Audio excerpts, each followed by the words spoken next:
couldn't have hoped for better weather than what we have here on Labor Day for a split doubleheader between the Twins and Chicago White Sox.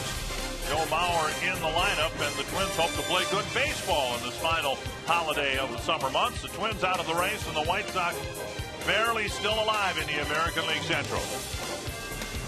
And happy Labor Day to everybody. Dick Bramer along with Hall of Famer Burt Blyleven. The Twins are out of the race. We know that. The White Sox playoff hopes just flickering at this point. But one thing that's been really puzzling is why the Twins have not hit better and played better here at home. Now, they're coming off a road trip, though, where they swung the bats very well. Yeah, the Twins on this recent road trip in Chicago and Anaheim, they scored some runs. The pitching was inconsistent, but you know, you look back at the last homestand, the Twins just unable to get the bats going. And hopefully in this doubleheader here this afternoon and this evening, the bats will continue to do what they have done on the road. Well, on the road trip, the White Sox took 2 out of 3 from the Twins, and that kept their playoff hopes alive. Then they went to Detroit, and they lost all 3 games, and that has really been a big setback for the White Sox in their hopes of getting into postseason play. You know what? I love Ozzie Guillen because he basically says it the way it is. He says, if you don't like to play a doubleheader after a night game like they had last night, get another job. We get paid very well. We have a great life. Then at least we can do is play a day-night doubleheader. Anybody on my club that is not ready to play 2 games, make sure that you let me know. I have people here who are ready to play. Ron Gardenhire has some new players he'd like to get in the doubleheader. Full day of baseball here at Target Field. We're glad you're spending part of your holiday with us on Twins TV.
Fox Sports North is brought to you by your local Northland Ford dealer.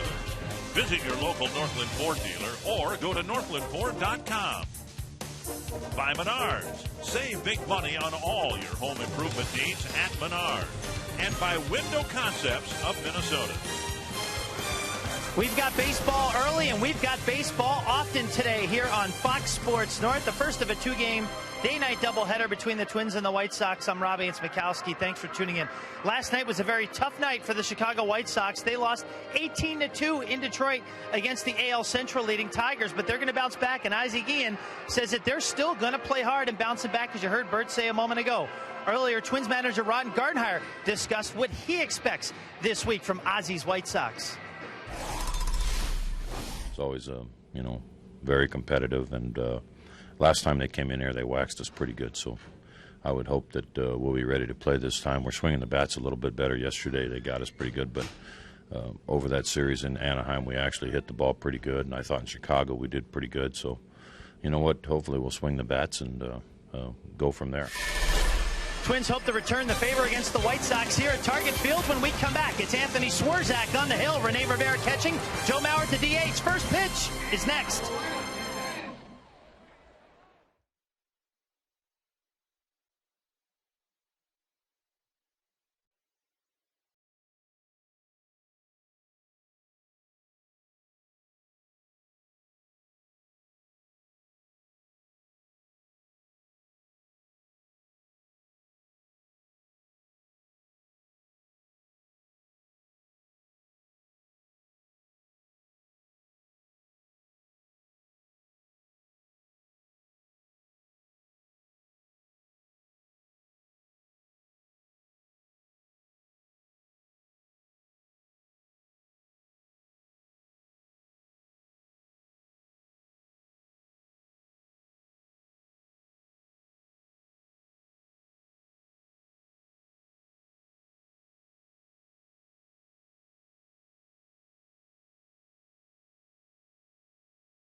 And the Twins take the field. It was supposed to be a short 3-game homestand, but a rain out earlier has made today's event a split doubleheader, and then night games tomorrow and Wednesday, then back on the road for the Twins.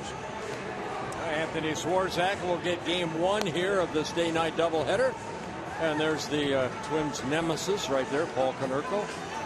Ozzie Guillen, the manager. Here's his Menard's batting order. Juan Pierre leading off. Alexei Ramirez hitting second. Paul Konerko. A.J. Pierzynski hitting fourth. Diane Viciedo, the right fielder. Adam Dunn's in the lineup at the DH spot. Alejandro De Aza, Omar Vizquel, and Gordon Beckham. And it will be Anthony Swarzak on the mound, looking for win number 4 on the year, 3-5 on the season, making his 7th start, his 23rd appearance, his 3rd start against the White Sox. Now back-to-back starts for Swarzak against Chicago. Opportunity to impress, and that's what Swarzak wants to do here in the month of September. Go about his business and earn a spot maybe for next year's rotation. One good, one bad start against the Chicago White Sox so far. And Juan Pierre getting ready to get this split doubleheader started. Second game starting tonight at 7 o'clock. That's the makeup game from the rainout earlier this year. And this begins the final series of the year between the Twins and the White Sox. And as much as they've struggled, the Twins still have the edge on Chicago. 8 wins against 6 losses. Yeah, the Twins won a lot of games early on. Well, just foul. 2 strikes to Pierre. If you have not seen Swarzak pitch, he's got good sinking fastball, curveball, slider.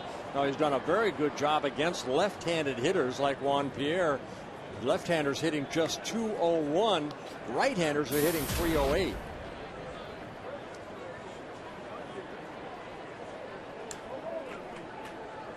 Two strikes. Swarzak to Pierre.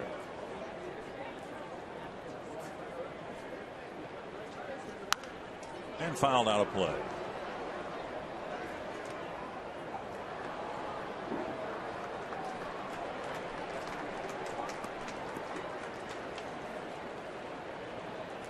Twins on the road, won 1 game in Chicago, then they went to Anaheim, won 1 game.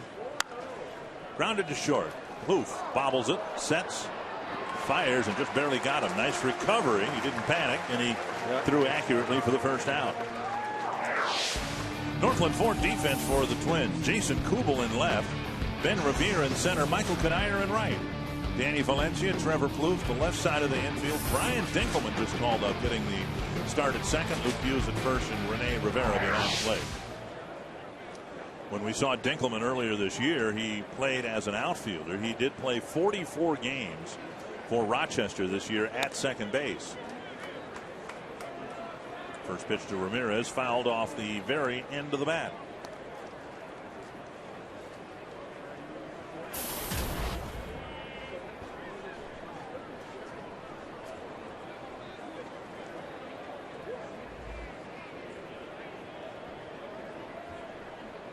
One strike to Ramirez. And now a ball. Well, I mentioned Swarzak making his 3rd start against the White Sox. Back in early July, he pitched an outstanding game against the White Sox. That's a game that Baker left early with the elbow problem. He came in relief, got the win. He pitched 6 innings out of that bullpen. His last start in Chicago, not so good. Valencia. Over to Hughes, a little bit of a stretch at the other end, out number 2. Well, Swarzak on the year, making his 7th start. Pretty good ERA. You know, that last outing where he gave up 6 earned runs in 4 1/3 innings jumped that ERA for Swarzak. Doesn't have a lot of innings in yet.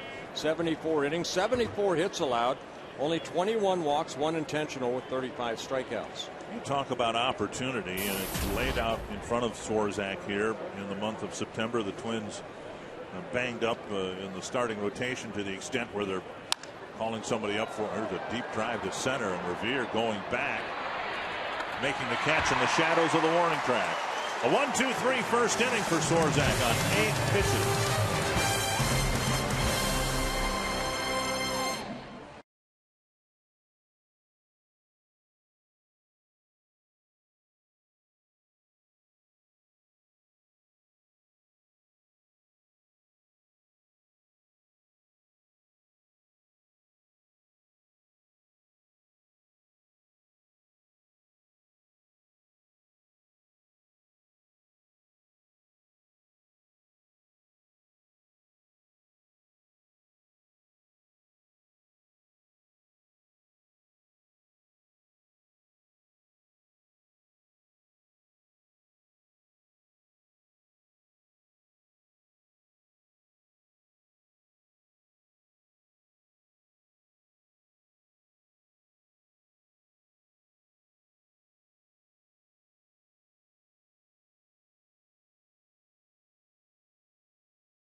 Beautiful late summer weather and no score after a half inning. The Menard batting order for the Minnesota Twins. Ben Revere leading off. Trevor Plouffe hitting second.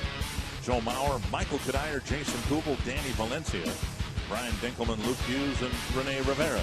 And Philip Humber on the mound for the Chicago White Sox. Now, this is his first start since August 18th when he was a hit above his right eye off a line drive off the bat of Fukudome with the Cleveland Indians. Always a pitcher's nightmare with that ball coming back up the middle.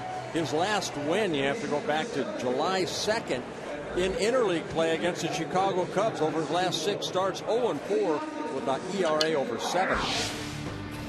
Northland Ford defense for the White Sox. Juan Pierre at left, Diaza in center, Viciado in right. Vizquel, Ramirez, Beckham, Konerko around the infield. That's with the exception of third baseman, their standard infield. And when we were in Chicago, Pierzynski was rehabbing. Now he's activated and back behind the plate. Yeah, both these guys are rehabbing together. Humber and A.J. Pierzynski, both of them just activated. Ben Revere takes outside. Oh, Tim McClelland, I forgot, is our home plate umpire, so he gave us the delayed gesture for strike one. We've mentioned before Tim McClelland behind the plate. I mean, he stands about 6'7".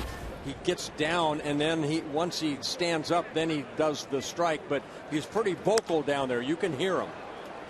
We just can't up here. Easy play for Beckham. Revere retired, one away. Humber, as much as any starter the White Sox had, kept the White Sox afloat the first 2-3 months of the season.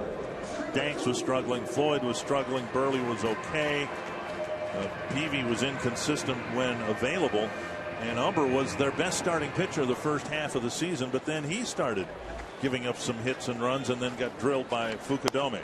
Yeah, you saw the numbers on Humber. 132 innings. He's only allowed 119 hits, 33 walks, 2 intentional with the 86 strikeouts.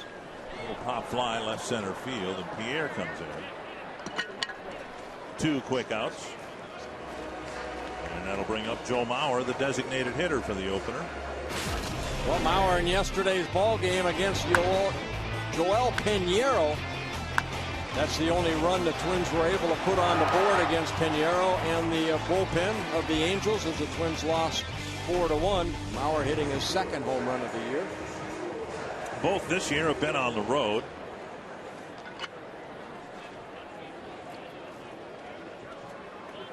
And Mauer takes low, ball 1. I believe last year he hit, 9 home runs, 1 here at Target Field. He's had a tough time hitting the ball out of this ballpark. 1-0. He hit one in the exhibition series against the Cardinals. It obviously didn't count to straightaway center field. Then he hit one to left. Yeah, went right into that flower bed, I believe, out there. Just barely made it over. To the right side, Beckham gobbles it up. Nice play over to Konerko, and each starting pitcher has a quick first inning.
Panther.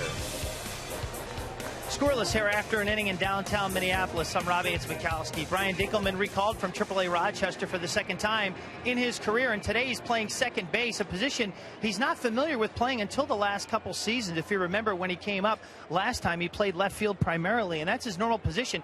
But you may not know this about Brian Dinkelman. He came up as an infielder. His first 3 seasons, he was an infielder. Then he was moved to the outfield. Been about a week and a half since he last played in the infield, Dick. A.J. Pierzynski on the first pitch of the second inning cracks a double to the gap in right center. Yeah, Swarzak did a good job in the first inning getting strike one on all 3 hitters. So I'm sure A.J. looking right there saying, hey, he's attacking early. He jumped on that first pitch, his 24th double of the year.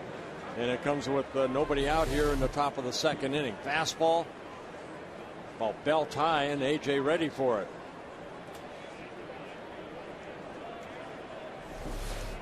So Pierzynski at second. Nobody out. Here's Dayan Viciedo. Viciedo has done a nice job since being called up. He was in AAA most of the year, putting up big numbers. The White Sox lineup has some hitters who have struggled all year long, finally getting his chance in the final weeks of the season. Yeah, they really like this young man right here. Only 22 years old, defecting from Cuba. Into center field, Pierzynski retreated towards second base, and so the second inning starts with a pair of hits. Now first and third, nobody out. Yeah, A.J. not the quickest of foot right here, and he has to make sure that this ball gets through. He doesn't want to get caught off second base, but Plouffe dove for the ball, and it got by him. So runners at first and third, nobody out.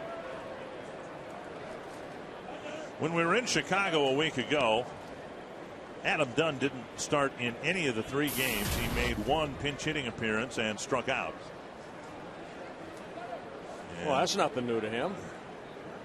It has just been an absolute bust in his first year with the White Sox. And he takes ball 1. Well, you see the average at 163 for Adam Dunn, not the player that they thought they were getting from the Washington Nationals, signing as a free agent. Foul back 1-1. The White Sox knew he was going to strike out. I mean, he strikes out a lot, but they were expecting, just some more power. I mean, look at the number last year. He's driven in 100 runs over the last, 4 seasons. But this year, just has not been able to get on the right page. When you look at the numbers he put together in his last 4 years in the National League, and you can understand why the White Sox were very aggressive in going after him. In the hitter's ballpark, U.S. Cellular Field, if he can hit 40 in Washington, he could hit 45, 50 in Chicago. Yeah, over his last 7 seasons between the Reds, the Diamondbacks, the Nationals, he's averaged 38 to 46 home runs over the last 7 seasons. 1 and 2.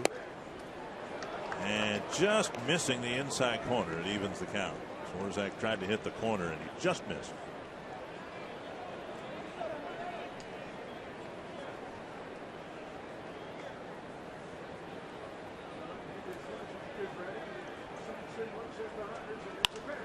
It's down the left field line. A foul ball, and Valencia can't get there in time. It's just not a pretty sequence of numbers for Dunn. 60 hits, but he's hit into 10 double plays. Well, White Sox signed him to a 4-year deal worth about $56 million. So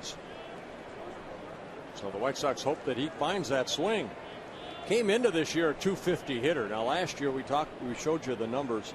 38 home runs, drove in 103, but he also struck out 199 times. Full count now with Diaz on deck. Mark Reynolds right now leading the American League in strikeouts with 168 times he has struck out. Dunn second with 157. 3-2. Swarzak needs here. Popped up again, out of play.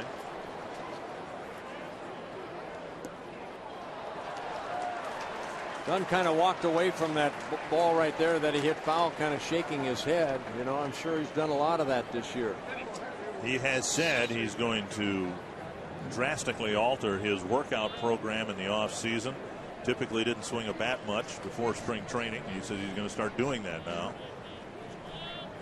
Swarzak with another 3-2 pitch.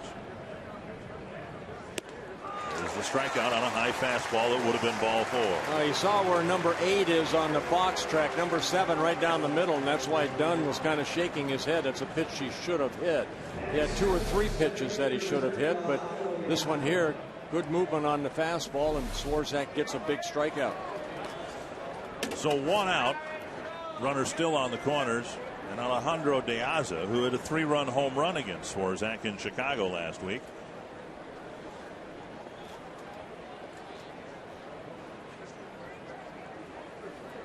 Breaking ball on the outside corner, a strike. Swarzak was sailing through 3 innings in Chicago, and then he hit Konerko. Rios got a base hit. De Aza hit a 3-run home run, and then Swarzak couldn't get through the next inning, giving up 4 more runs. Chopper right side. They get 1, but not 2. De Aza beats the relay. And the White Sox get Pierzynski in from third. It's 1-0. Yeah, we have seen De Aza. I know when he got called up in July, this guy, you know, he's stolen 3 of his 5 bases against the Twins. He's had some pretty good at bats, but right here, slowly hit, little quick flip by Dinkelman over to Plouffe, but De Aza hustling down that line, stays out of the double play, picks up an RBI, his 16th of the year. And now Omar Vizquel.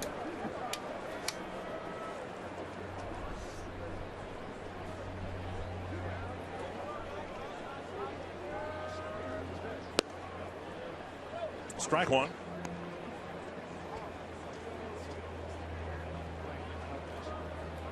Twins baseball brought to you in Sony high definition. 44 years old. 44 years old. This is his 23rd season at the major league level. Most of his at bats now coming as a left-handed hitter, where he's hitting 258.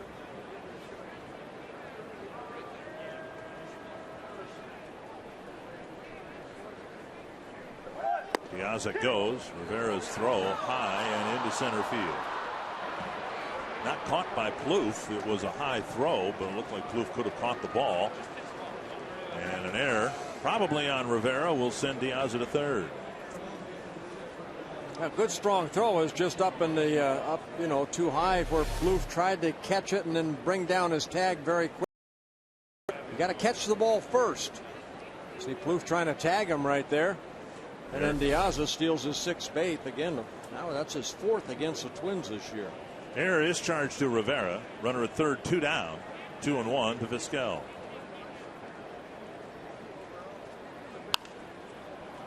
And now 2-2. Pierzynski hit Swarzak's first pitch of the inning for a double and came in to score later on in the inning. Now Swarzak trying to keep the clamps on the White Sox, keep them to just 1 run.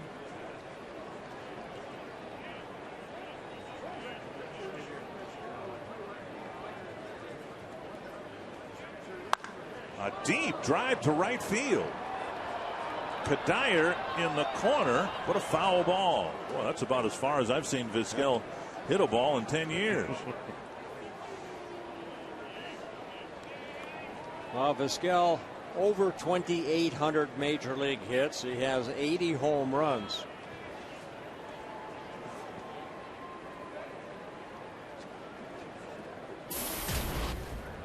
Second season with the Chicago White Sox.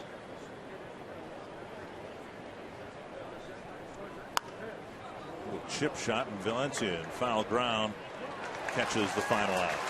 So Swarzak gives up a leadoff double and the game's first run.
Brought to you by Explore Minnesota. Visit exploreminnesota.com to plan your next Minnesota vacation today. Looking at a scene on the Whitefish chain of lakes in north central Minnesota, located a Paul Bunyan stone's throw north of Brainerd between the quaint communities of Pequot Lakes and Cross Lake. It's 1-0 White Sox, and Michael Kadire will lead off the second inning for the Twins against Philip Umber. Outside, ball one.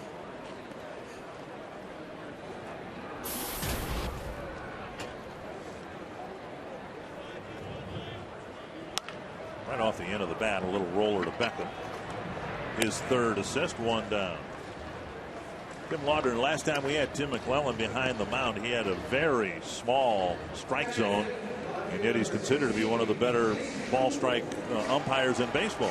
Absolutely. I think I remember Dick calling it a shoebox strike zone. Is that what you called it, Bert? Didn't you call it that? Yeah, that was back on August 9th here against the Boston Red Sox. The Red Sox won that game 4-3. You know, the idea isn't it's not that we're picking on Tim McClellan, but the pitcher and especially the catcher have to understand what kind of a strike zone that you're going to have that day. And it's not about Tim McClellan, but it's about knowing all the umpires in the league so that you can establish the strike zone early and know what you're going to get and know what you're not going to get. You know what, that brings up a good point, because I had a chance during the Hall of Fame weekend to sit down with Doug Harvey. And we talked about that. He does not like the rotation that the umpires are in now, you know, to where they're all under one hat, more or less. There used to be American League, National League umpires. And, you know, a guy like Tim McClellan, you know, he's probably never been behind the mound with, say, Umber, you know, on the mound, or Swarzak. Not saying that these are young guys, but as far as I know, Tim McClellan, this is only his second or third time here at Target Field. Used to be pitchers and catchers used to get to know the umpires, Timmy, so you know what they would give and not give. Yeah, and it certainly is. It has to be some type of a benefit for the umpires to be able to see the pitchers a little bit more often so that they have a visual about what their pitches look like and what the strikes are. And it just adds to a level of consistency that they're probably not getting like they used to.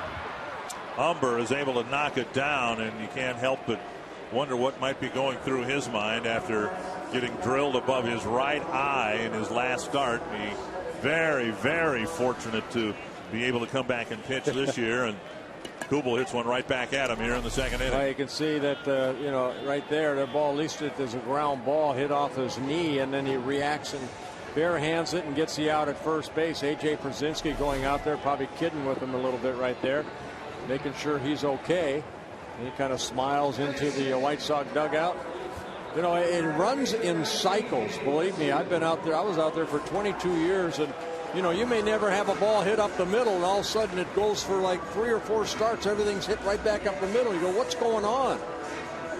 Hey, Bert, do you think he gave him the chuck and duck line? Yeah, usually the balls I gave up were over my head. I never had to worry about a ball coming back like that. Valencia swings through a breaking ball, 1 strike. Well, it makes you more aware of feeling your position. Believe me, you let that ball go, you be ready. 2 strikes. I always admired Bob Gibson because he was a guy, his follow through, sometimes his back was toward the hitter, but he was known to be one of the best fielding pitchers in baseball during his time. Well, I remember we lived in central Missouri for a time, and I remember watching a game where Gibson, you know, with his arms and legs headed toward the first base dugout, he took a line drive against his shin, crumpled in a heap, finished that inning in the next one, and then was diagnosed with a broken leg. So I admired Gibson for the time he got hit and stayed in the game. He did not want to come out. No. I didn't know anybody got a hit off him. Timmy, that's when men were men. Yeah, right. 1-2 to Valencia. And now 2-2. Umber getting the chance with the White Sox due to injury that he did not get with the Twins, the Royals, or really the Mets. Chance to take a turn in the rotation for a while. Yeah, Umber was with the Twins in 2008 and 9, a total of 13 relief appearances. Remember, he came over in the Johan Santana trade. That Santana to the Mets. The Mets' #1 pick back in 2004 out of Rice University. 2-2 to Valencia. So he came into the big leagues with, really high expectations, and it's just starting to pan out now. Good slider gets Valencia to swing and miss, and Umber has a pair of 1-2-3 innings.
Second game, 7 o'clock. It's a Sports Authority value pack game.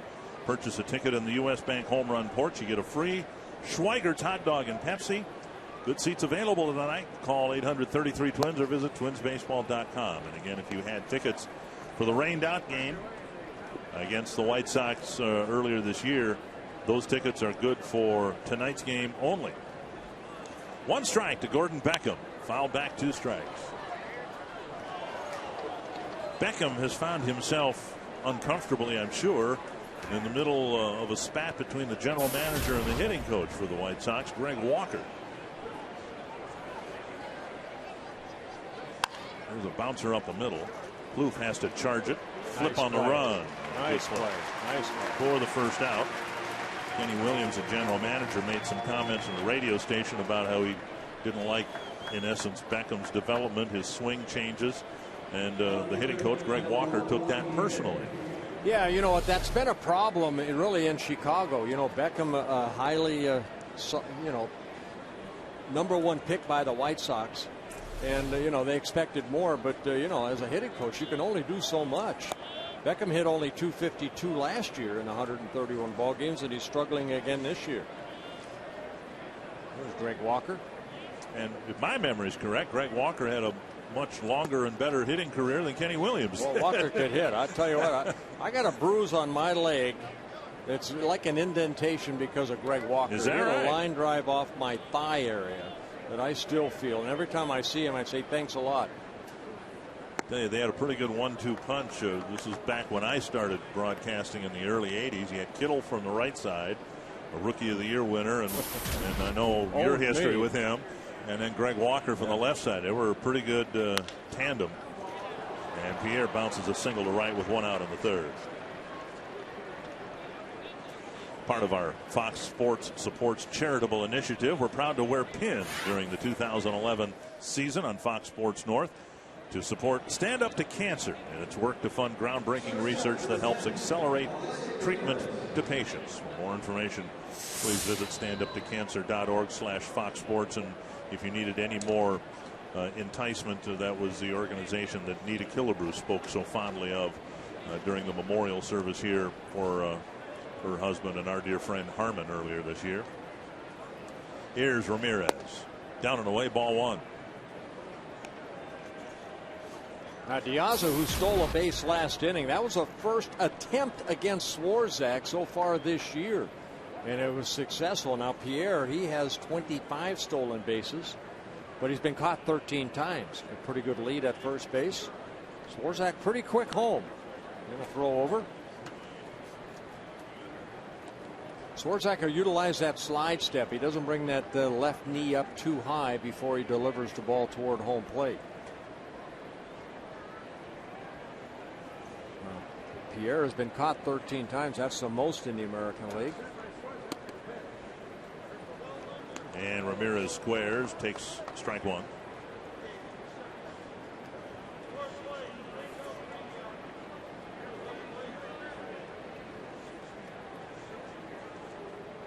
Twins can't help, I'm sure, but look at Ramirez at short and Beckham at second with some envy. And it's not because of the players that they are. They're both potentially very good players. Just the stability the White Sox have had up the middle that the Twins have not had. Seemingly a different shortstop or second baseman almost every night, it seems. Yeah, well, keep an eye right here. Watch how quick Swarzak gets rid of that ball. Another throw over to first. Very close. But the first two throws were decoys almost, and then a quicker throw to maybe pick them off.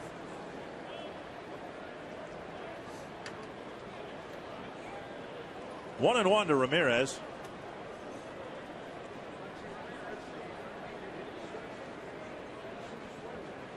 Let's see if Swarzak goes home. How quick he is. That's a fair ball down the line. Pierre around second, on his way to third. The ball hits the angled wall, and Pierre's going to be waved in. And the throw cut off. And the White Sox take a 2-0 lead. Yeah, a lot of times that ball down the line, it'll hit that short wall and then kind of ricochet out toward left field. This hit the padding down the wall and kind of died. And that's what Jeff Cox saw right there with Pierre's speed. As Pierre rounded second, third base coach Jeff Cox kept an eye on it. Now watch this ball hit right here and then kind of slow down a little bit.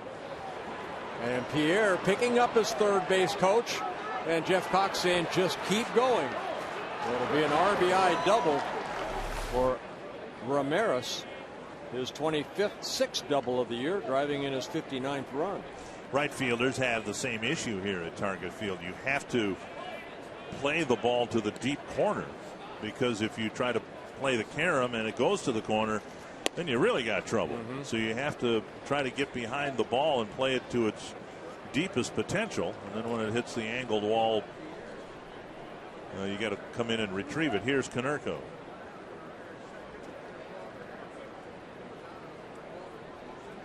Four hits for the White Sox and a couple of runs so far. Two strikes. We talked at in the pregame about Konerko, and Tim Laudner said this guy has been a pest to the Twins over his years, but he's been a pest to really all pitchers in the American League. Kim comes into this game 6th in the American League in hitting at .316. Now he flew out in his first at bat, now at .315. Tied 5th with 28 home runs, also tied 5th in the American League with 92 RBIs.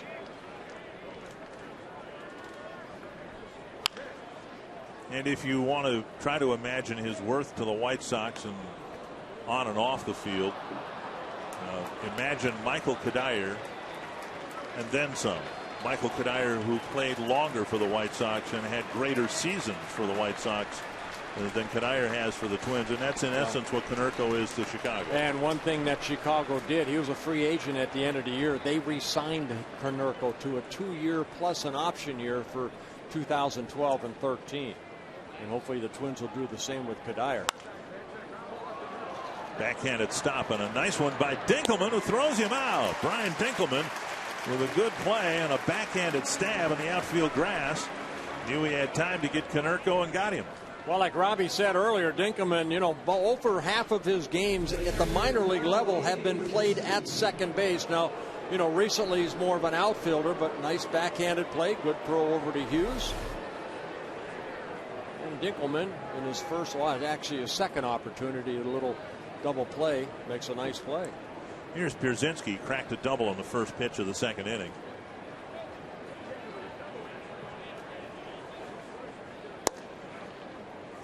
And strike one on the inside corner.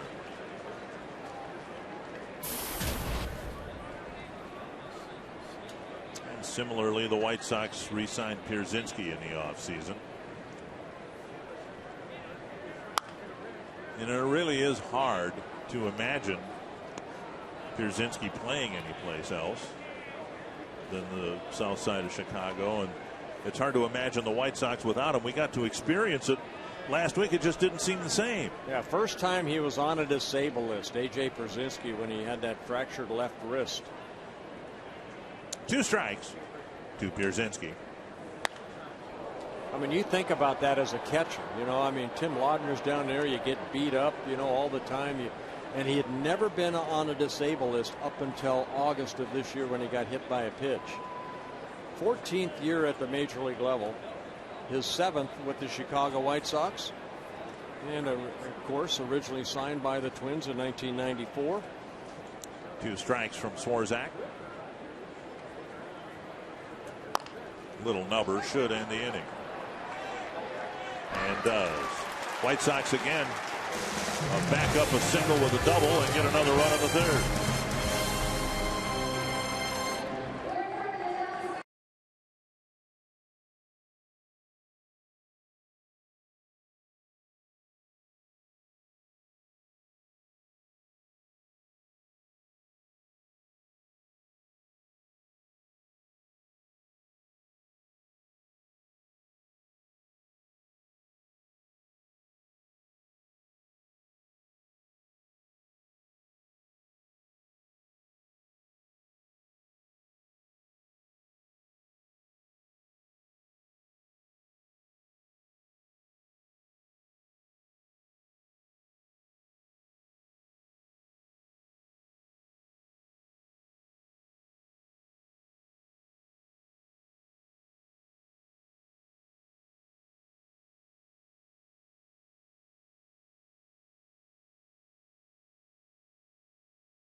You are hereby circled, and fans go to foxsportsnorth.com and click on to Circle Me Bert to submit an email on why your sign should be circled on an upcoming home game and have a chance to visit us up here in the booth.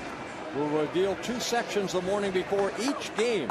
One will be listed on foxsportsnorth.com and the other on KFAN.com. Pine Island down there around Rochester. Twins down 2-0. Here's Brian Dinkelman leading off the 3rd inning. Swing and a miss. 0-2. Yeah, Dinkelman up with the Twins in early June. He got his first major league hit. A single in Kansas City against Luke Hochevar. Dinkelman, this is his 7th game, and there's another hit. First hit for the Twins against Philip Humber today.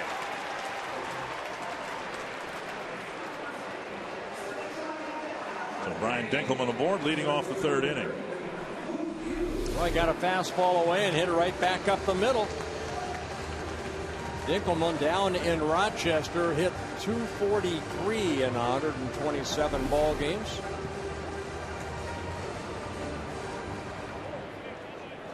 Hughes at the plate, and then Rene Rivera. Mentioned that Humber's getting the chance with the White Sox, or has gotten the chance he had not gotten with the Royals, the Twins, or the Mets. Got the chance because Jake Peavy was working his way back from his serious surgery in the offseason. And then the funniest thing happened. Umber was pitching so good, Peavy came back and they couldn't move him out of the rotation. But it's hard to fault the Twins for not giving him the opportunity he got with Chicago, because he didn't pitch that well for the Major League club or for Rochester. 1-1 to Hughes. Popped up. Beckham out. Viciedo coming in. 1 down.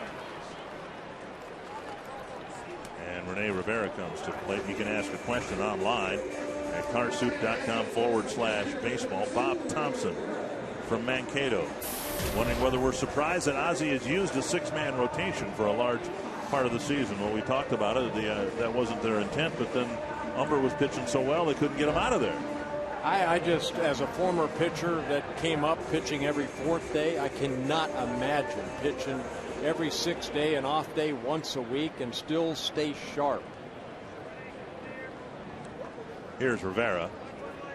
They're not the only team to do that now. The Yankees announced last night that they're going to go through their 6-man rotation one more time before they decide whether to take anybody out later this month. The Royals did it for a while. Well, I could see the Royals doing it because they're not going anywhere. You know, they need to see some guys throw, but the Yankees can do that now because they're going to go to postseason. You know, they want to make sure that CC Sabathia and some of the other starters are rested for postseason. The White Sox, when you're fighting for a pennant, I tell you what, I think you have to get your aces out there as quick as possible. I want Burley out there every 5th day, not the 6th and 7th day. 2 strikes. We were in Chicago in July. Gavin Floyd was really struggling, and they thought, well, maybe we got to take Floyd out of the rotation, go back. He was the guy that was going to be ejected from the rotation, and he's been one of their better pitchers the last 3-4 years. 2 strikes to Rivera. Well, I remember in '87, you know, even in '79, we had about 6-man pitching staff for Chuck Tanner, but he made sure that we got, you know, the horses, myself and Candelaria and Jim Bibby, that we got out there as quick as possible. And even in '87, you know, I mean, it was Frank Viola, myself, and Les Straker, and then, hey, let's go. Get them back out there as quick as TK could get us out there. Rivera holds up 1-2. But the game has changed to where, you know, the pitch count has come into play now, and they're so concerned about, you know, if you have a pitcher on your staff that can pitch 200 innings, my goodness, you've got a gem, and you don't want to, you know, hurt that. But that's the way the game is today. Bouncer wide of third. Well, just think about what it, and I don't mean to suggest that it's a trend, but it's something I'd never heard of, and there are 3 teams in the American League that toyed with the idea one time or another this year. For years they've been saying there's so little pitching. Pitching is so thin in the major leagues, and what you're doing with a 6-man rotation is you're necessarily making it thinner. I agree. And kids aren't learning how to pitch with not their best stuff. You go out there in the first 3 or 4 innings, you're trying to throw the ball through a brick wall. Nice stop at third by Vizquel. He gets the force at second, and Rivera beats the relay 2 away. Oh, good job by Dinkelman right there, going in hard. Good hard slide right there. And Beckham was right on top of the bag, and he just couldn't spin around and get something on it because Dinkelman was right on top of him. What a nice play by Omar Vizquel, the 11-time Gold Glove winner at short. It's a nice play. You see Dinkelman right there. Good hard slide.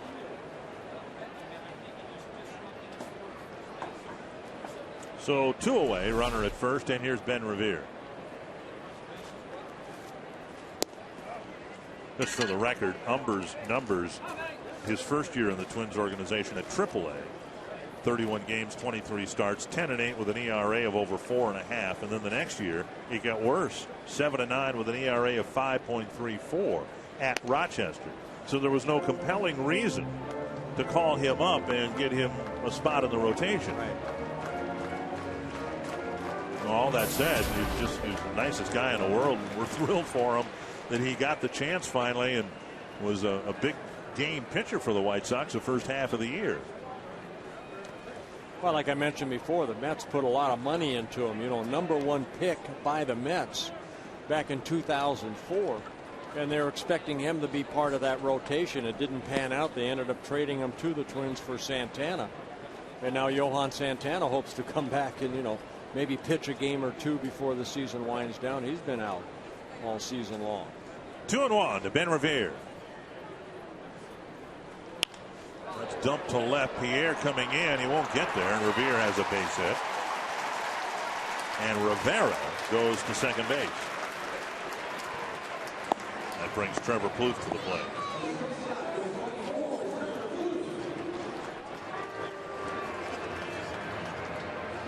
Plouffe back at short after a weekend series where he played second base. We might see him at second base in the nightcap. Nishioka's been bothered with an oblique injury, so the chances of him playing both games of the split doubleheader weren't very good to begin with. So Plouffe is at short for the day game and a chance to do some damage here with 2 on and 2 out in the third. Strike one on the outside corner. This is where on the road, Dick, I think what we saw is a situation like this, we got some hits. That's why the Twins scored a lot of runs on the road. Plouffe, you know, our last homestand didn't fare too well. And situation like this, Twins made an out. See if Plouffe can get a maybe a hanging breaking ball. That one just missing right there. Well, that's what happened when the Twins tied the game at 6 the other night. Plouffe came up with the bases loaded. The Angels made a mistake. Mark Trumbo at first base made a mistake. And very shortly after that, Plouffe cashed in with a 3-run double. Swings through, strike 2. A hard slider right there by Umber. Umber has a fastball in the low 90s. A hard slider. It also mixes in a curveball and a split finger. Making just his 24th career start. Again, he's been in baseball at the major league level since 2006. Hit to right center, slicing away from the center fielder, but he glides after it. De Aza with a running catch to end the Twins' third.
And the Arby's value player of the game. Text the word value followed by a space and the player's name to short code 234-234. To the fourth inning, 2-0 White Sox. Dayan Viciedo will face Anthony Swarzak. Then Adam Dunn and Alejandro De Aza. Popped up, foul, and out of play.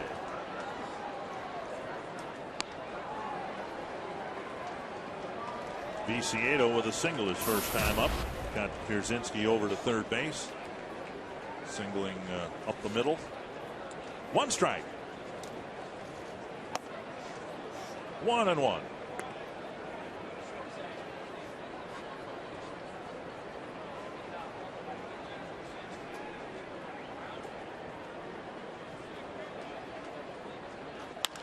That's to center, hanging in the air for Revere. One down. Yeah, good fastball right there by Swarzak, middle in, and we're going to come up to the booth here. And Elizabeth from Pine Island, we circled you earlier, but welcome up to the booth.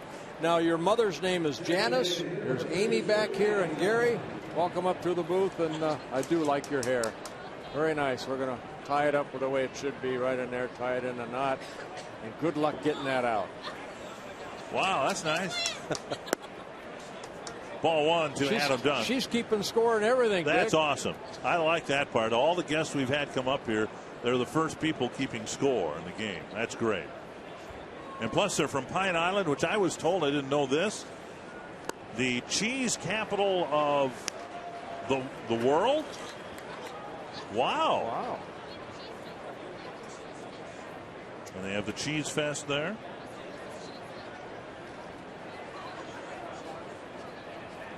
Adam Dunn lifts one high and deep to center. Revere going back, making the catch in the shadows of the warning track. So Dunn got it in the air, but to the wrong part of the ballpark. Remember in Anaheim, Revere went back against the wall and got too close to the wall, and it was Vernon Wells' home run. Right. Well, that warning track, and you mentioned it, Dick, isn't as long or as wide as the one here. Now, watch the reaction of Ben Revere. He goes back exactly where he's at. Now he leaps right there. He thinks he's closer to the wall than he actually was. So he's still maybe 3-4 feet from the wall. He's expecting to go into the wall. But Dunn gave it a ride, but Ben Revere caught it. Hey, last homestand, he did a face plant into that wall. You can understand if he's a little conscious of it before it actually hits him in the head. Well, it's a little wider. I mean, the outfielders, they feel they're on the dirt, but instead, and we've done some instructionals on that, where it's, like 5 or 6 steps compared to most warning tracks are maybe 3 to 4. Right. It's a little wider warning track here at Target Field. A little more room. Diaz with a new bat, 1 strike. Swarzak has given up a single run in the 2nd and 3rd inning. Now trying to put down the White Sox on the 4th. 2 strikes. I'll take a look at Ben right here. Now he's looking. Okay, how many more steps do I have? You see, he still maybe had 1 good step left. Yeah. That's exactly what he's joking about. How, in Anaheim, I would already have hit the wall by this point.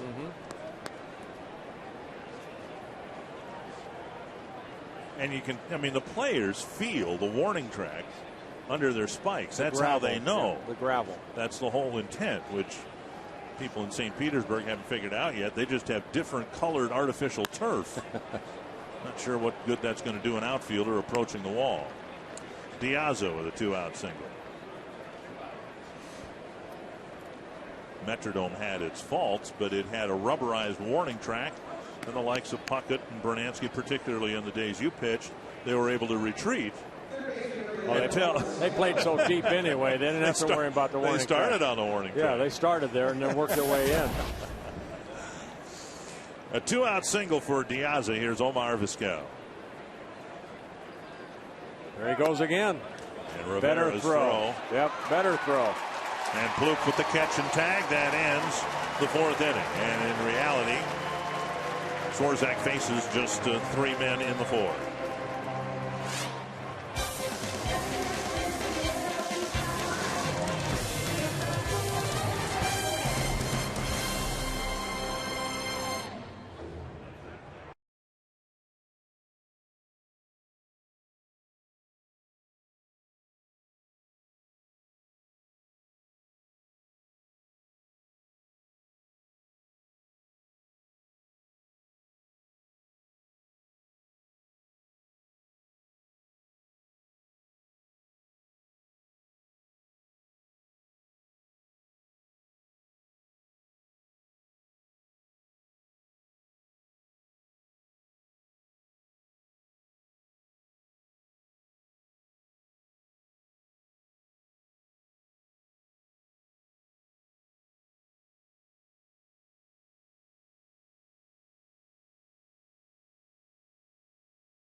North is brought to you by Grand Casino.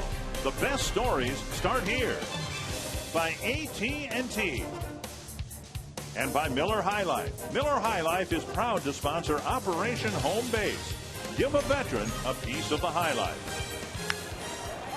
Joe Mauer on the first pitch of the bottom of the fourth, flips one foul, one strike.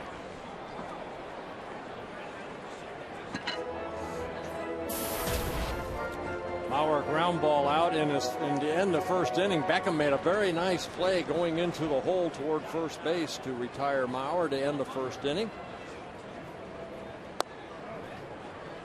And a strike 0-2.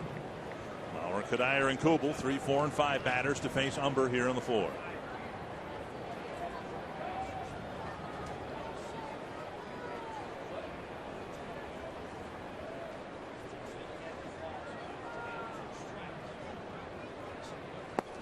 Struck him out on a pitch down and in. Good hard breaking ball there. Umber picking up the second strikeout. Michael Cuddyer, whose average has taken a bit of a beating, still leading the team in hitting. And he might win the Twins Triple Crown this year. Yeah, John Castino did it in 1980 when he had 302, 13 home runs, drove in 64 runs, and Kirby Puckett in 1992 when he had 329, 19 home runs, and drove in 110. Take nothing away from John Castino. I'm guessing that 1980 team wasn't very good with the 13 home runs leading the team.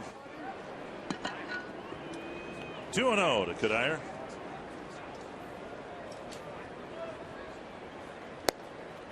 And a strike on the outside corner, 2-1.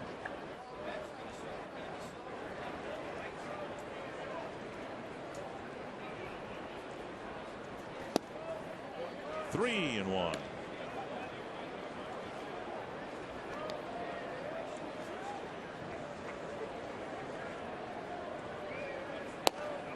And there's another one on the outside corner. What we've seen so far is what the White Sox saw of Umber in the first couple months of the year. Pitching to the outside edges of the strike zone and not much down the middle. He leaves this one up the middle. Grounded to Ramirez. And a low throw. Cuddier's going to dig for second, and he'll advance. That actually bounced out of the field of play, and he automatically gets second base. Went into the camera section and then bounced back out. Yeah, Ramirez has an outstanding arm, but this one throwing up the line, he'll get an error, his 16th of the year. Has plenty of time set and throw, and it's low to Konerko toward the outfield side, and Konerko, the ball getting by him, and hitting the railing and getting out of play. So we'll see if the Twins can take advantage of the Chicago error with Kubel at the plate.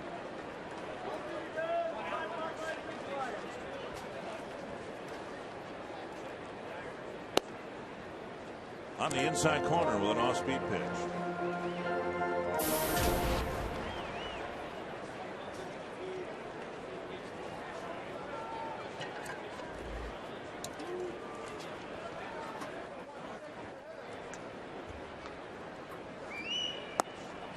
One and one.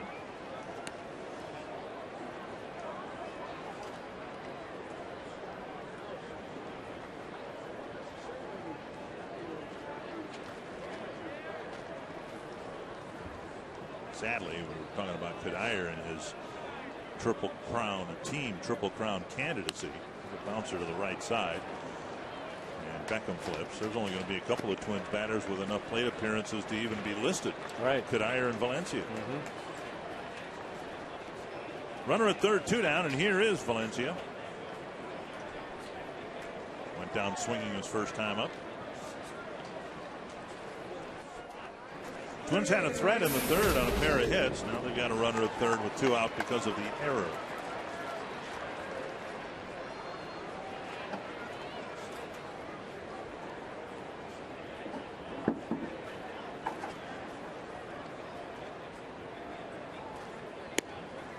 And again, right on that outside corner to a right-handed batter.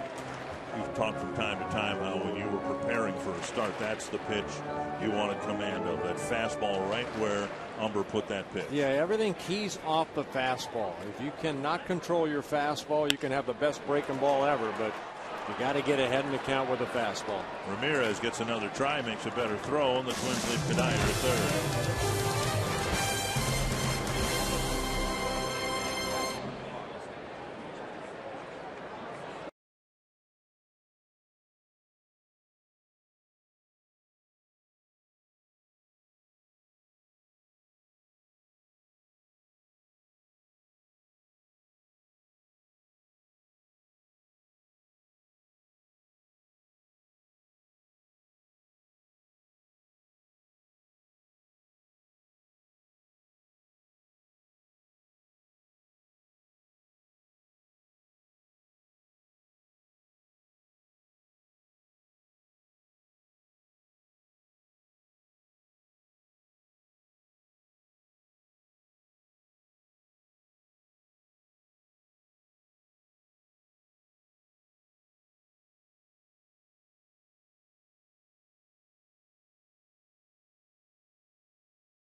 There, everything you guys do, none of this is possible without you. Thanks, guys.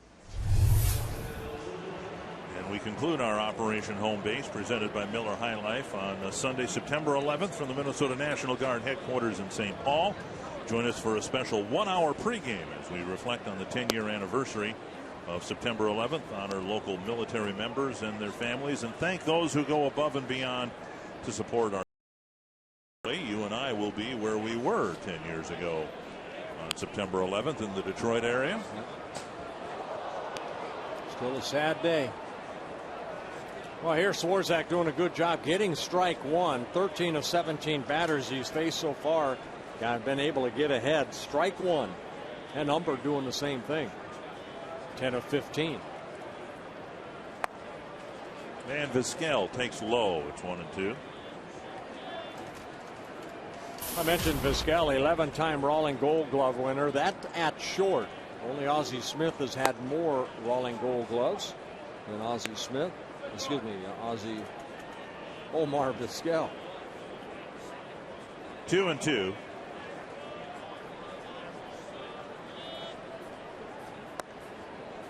And now a full count. You wonder one day if he'll go into the Hall of Fame, you know, as a shortstop. And you know, he and Roberto Alomar, who I went in this summer with, they were quite a team up the middle in those Cleveland days. I mentioned almost 2,800 hits. He's played in a lot of games, a lot of major league at bats. I don't remember much about Louis Aparicio, Vizquel's hero, Davey Concepcion too, but I mean, Vizquel's just put up very strong Hall of Fame numbers because of the volume of years that he's played, and he's, for as long as he's played, he's always considered to be one of the better defensive players at his position. Well, he's 44 years old. Look at him. You know, he looks like he could be still in his 30s, early 30s. Little Nubber and Rivera. Keeps himself in great shape and still wants to play the game. AT&T Trivia, who are the two active players with more career hits than Omar Vizquel. The obvious one was here in the last homestand. And there's one other guy. Yeah, and I think he was the first one to get 3,000 hits ever, wasn't he? Sure seemed that way. Here's Gordon Beckham. And a pop foul into the seats.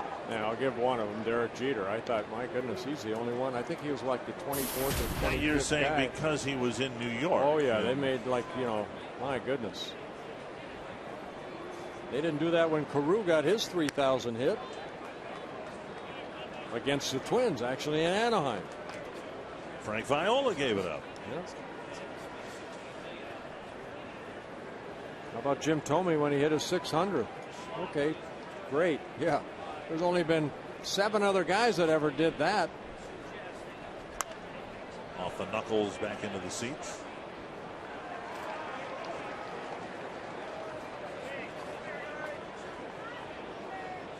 Two strikes to Gordon Beckham.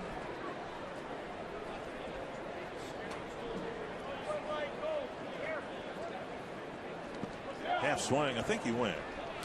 Beckham is out on strikes. Out number 2. Swarzak picks up his second strikeout, his first since the second. It's September, but you can still take the Twins with you wherever you go. Subscribe to MLB.tv and see every Twins game live or on demand on your computer and your favorite devices. Visit twinsbaseball.com to order and get more details. MLB.tv. Baseball everywhere. In-market blackout rules apply. 2 gone. Here's Juan Pierre.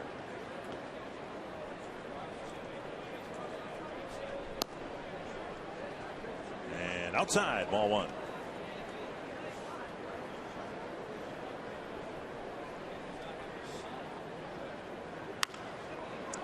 Over the head of Valencia down the line, and Pierre makes a big turn and holds up with a single. Well, good job by Kubel right there. You know, Pierre does hit a lot of balls, a lot like Ben Revere. We've tried to, you know, say, hey, this, you know, Ben Revere may be a future Juan Pierre type of longevity at the major league level. But that's the type of hitter he is. Pitch away, just slapped it the other way. And Kubel, who's is shading him a little bit, keeps him at first base.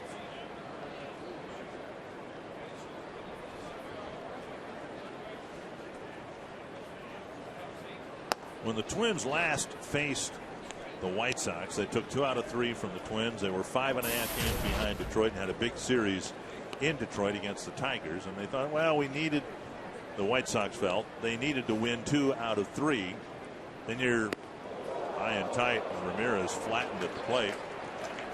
You're 4.5 back. You got 4 weeks left, and that's reasonable. Well, instead, the Tigers swept all 3 games. Good fastball up and in, and Ramirez, who stands right on top of the plate, has to go down on his back.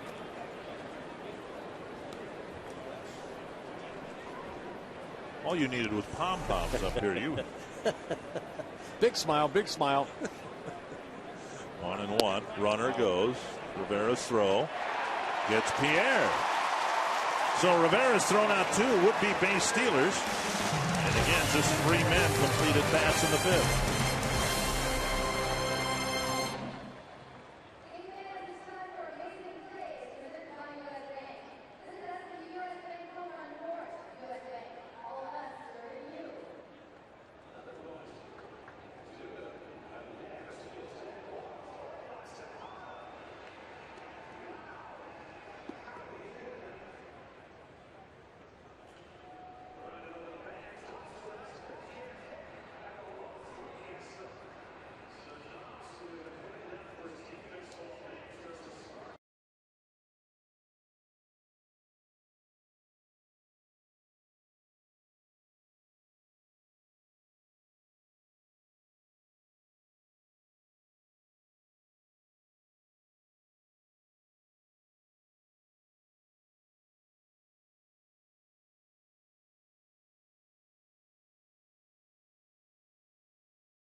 Her first trip here to Target Field, and look at the sign her niece Cinderella made for her. Circle my Aunt Helen, Bert, just because she's so darn cute.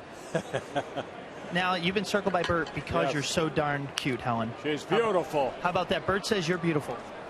Oh, I'm beautiful. I could go to Hollywood.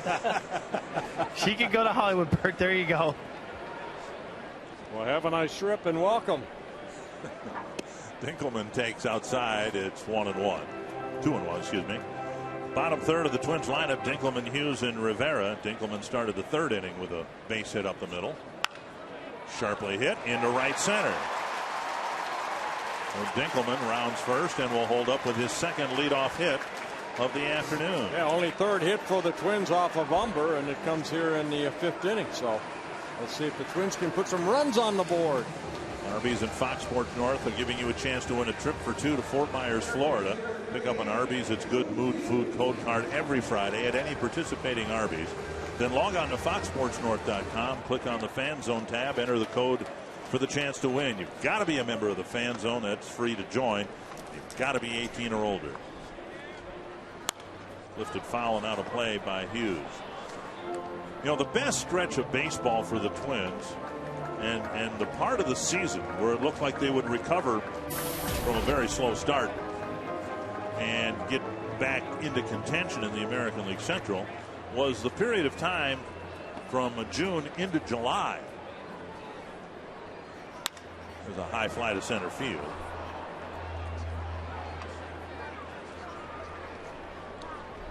Hughes retired. Rivera coming to the plate. Tim Laudner, Rene Rivera has distinguished himself behind the plate here today.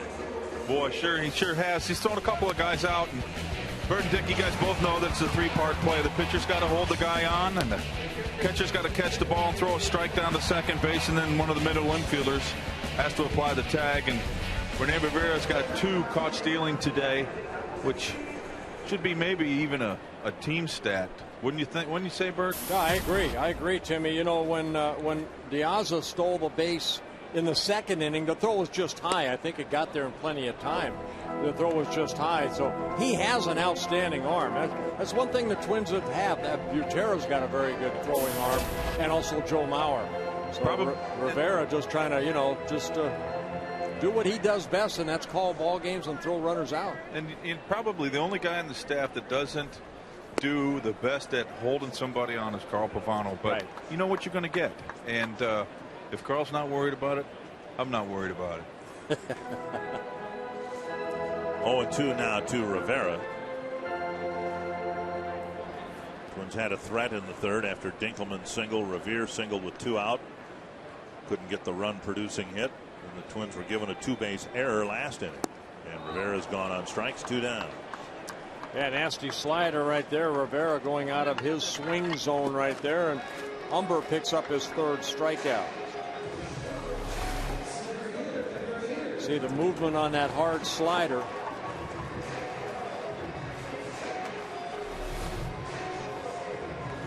Revere looped a single to left in the 3rd inning. Umber throwing strikes, 66 pitches, 47 strikes.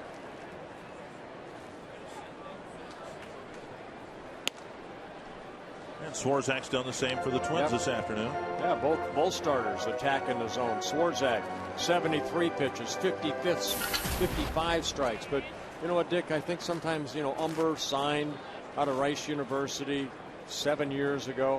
Sometimes it does take a little longer for guys to finally find out what works for them. And it's taken a while for Philip Umber, but he's done a very good job this year. 1-1 to Revere. Just 28 years old. Dinkelman goes, and the pitch hit right behind him. Almost hit him in the feet.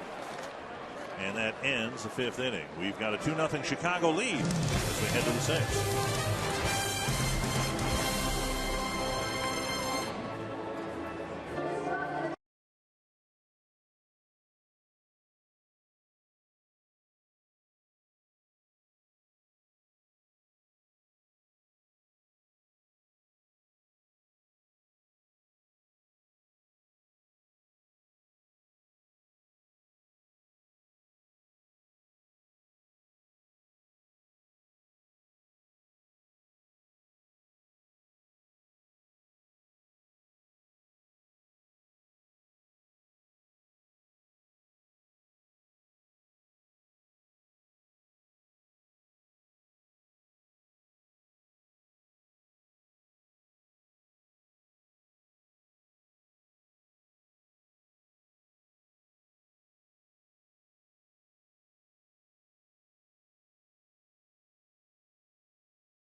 head to the 6th inning. Anthony Swarzak will face Alexi Ramirez.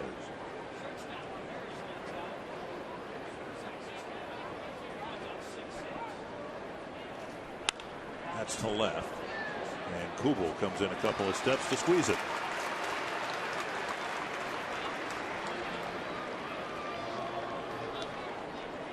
One down, and Paul Konerko at the plate, or coming to the plate.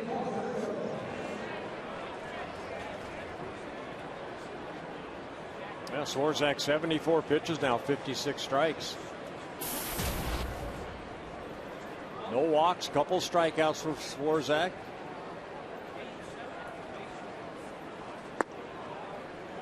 Down low, ball 1.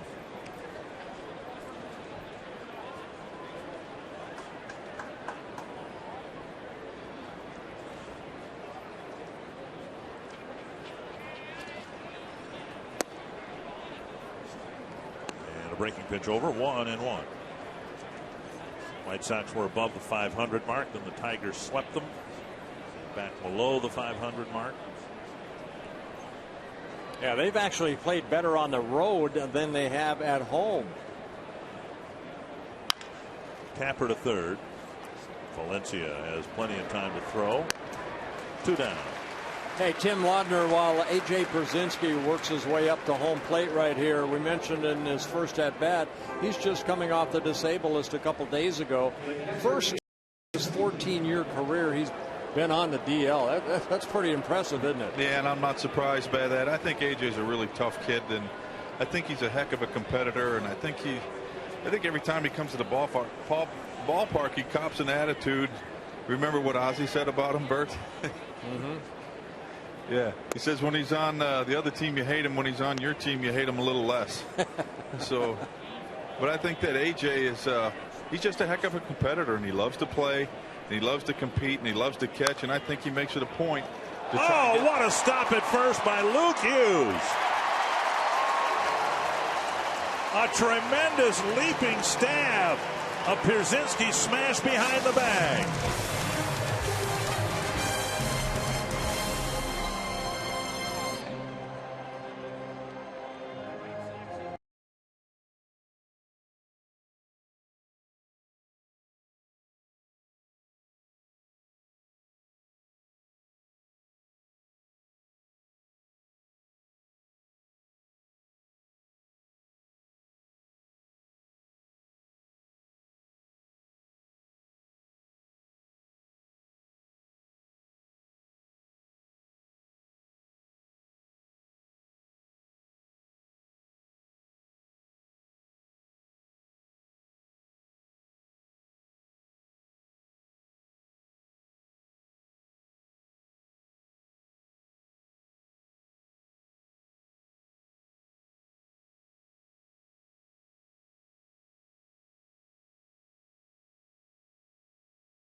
Their flickering playoff hopes alive, and good news on the health front. Grady Sizemore coming back from his right knee bruise, his sports hernia injury, and he's been a mess the last couple of years.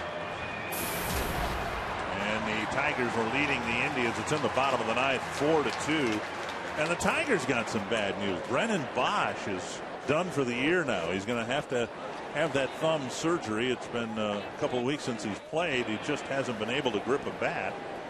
And so the Tigers, who have a commanding lead in the division right now, should they get to the playoffs, they're going to miss Brennan Bosch. He was one of their better hitters. Now they're going to need Magler or Ordonez really step it up. Where would they be without Delman Young? I mean, Young has hit very well for him since the trade from the Twins. 1-1 to Trevor Plouffe, leading off the Twins' sixth. More hitting difficulties for the Twins at home. Showed you in the open how Twins didn't hit well at all in the last homestand, but hit the ball pretty well, scored a lot of runs on the road. And now Umbers spun 5 innings of shutout ball at him here today. That hit to center, and De Aza makes the catch. Second time in a row that Plouffe has hit a liner to De Aza in center field. And that'll bring up Joe Mauer. Our AT&T trivia question has Derek Jeter as half of the answer. And that's all we need. Ivan Rodriguez catching less and less these days, with Wilson Ramos taking over the #1 duties for the Nationals.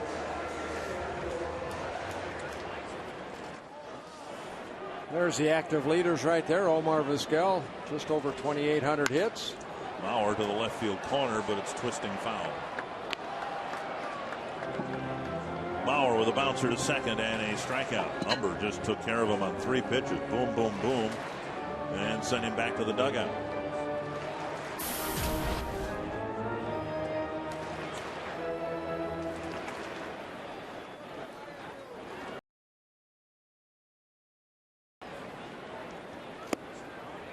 One and one. Oh, this is a part of the ball game that the clubs have been able to get to Umber a little bit better than they have in the first 5 innings so far. Very good ERA in his first 5 innings, but a little bit on the high side from here on out. Innings 1 through 5, opponents, he has an ERA at 2.71 after the 5th inning, with a 6.37 ERA. See if the Twins can maybe get on the board. Over the roof of the Chicago dugout, 2-2.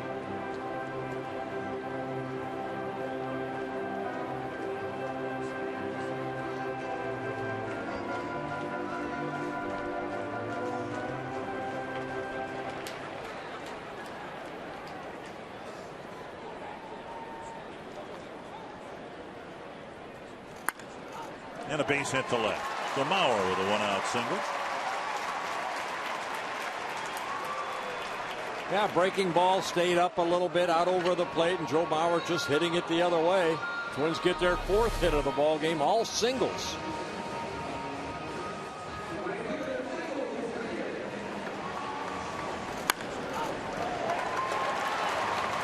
So now Cuddyer, who leads the team with 18 home runs, but as we've shown you over the last week or so, it's been more than a month now since he's hit one. Swing and a miss. Last home run coming in Anaheim beginning of August.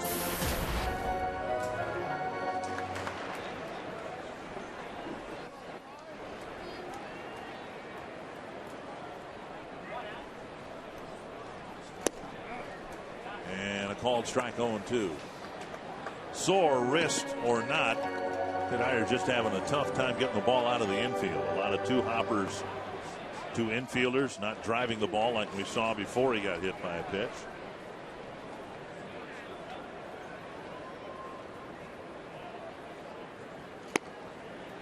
Very close. In fact, McClellan rung him up. So Umber strikes Cuddyer out on 3 pitches. Yeah, I think Cuddyer right there not happy at the call. But we've seen Umber get the strikeout on that hard slider down and away. Now he's ahead in the count. 0-2, and this is where, you know, watch Przinsky right there just hold it. Looks like it had the height. Did it have the plate? Sure looked like it did. Right on the corner. Here's Kubel. 1 strike. Kubel with a 1 hopper against the pitcher. Umber knocked it down, threw him out, and then he hit a ground ball to Beckham.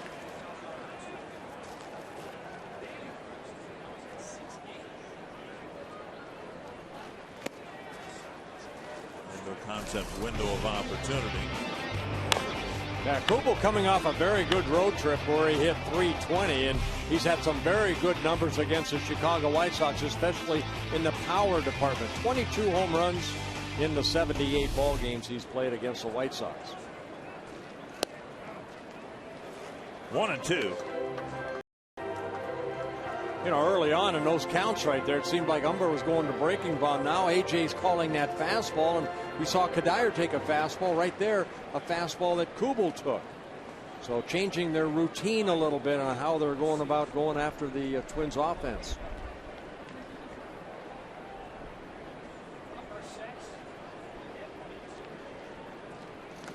Down and in. Kubel checks his swing. 2-2. Those are the adjustments you have to make, and boy, how nice it is when your catcher, you know, can call a good ball game. That's one thing about AJ Pierzynski. You can say what you want, whether you like him or not. He calls a very good game. One thing I asked John Russell, who's now a coach for the Orioles, was a manager for the Pirates recently. He was Pierzynski's Double-A manager years and years ago. 2-2, and Kubel bounces it foul. And I asked Russell, I said, what are his strengths? And, you know, there's a big kid, left-handed hitter, 300 hitter. He didn't say anything in terms of physical tools. He says he's got a really good memory, which catchers need when you set up hitters. Okay, we got this guy out in the third inning last week with this. Now we're going to come back with this. And, boy, what a blessing it must be for a catcher to have a good memory. And you'll see Umber shake him off either. Going fastball away right here. Lifted foul and out of play. So they tried the breaking ball a couple times down and in. Kubel took one for a ball, then he fouled one off, and then they tried to go fastball away, and Kubel fouled that off. Tigers beat the Indians 4-2. The Tigers all but eliminated the White Sox over the weekend, and they take a step in that direction with the Indians today. Going fastball away again, and just missing low. Pretty good pitch by number 7 on your Fox track. Full count with 2 down. Mauer will take off. So now the Indians are 7.5 games back.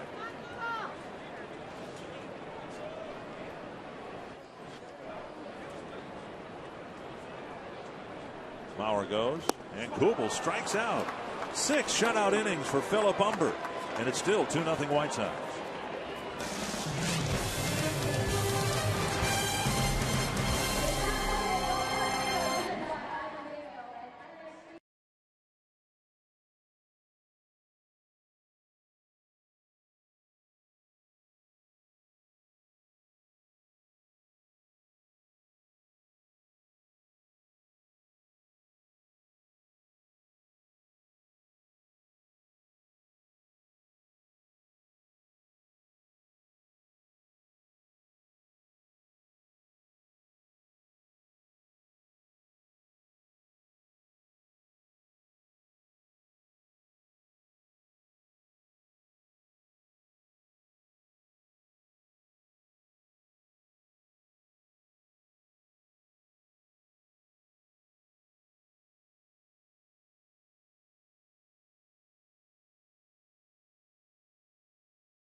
With Philip Umber doing a great job against the Twins here today. Well, both pitchers are pitching really well. Anthony Swarzak and Umber both clocked at 93 here this afternoon.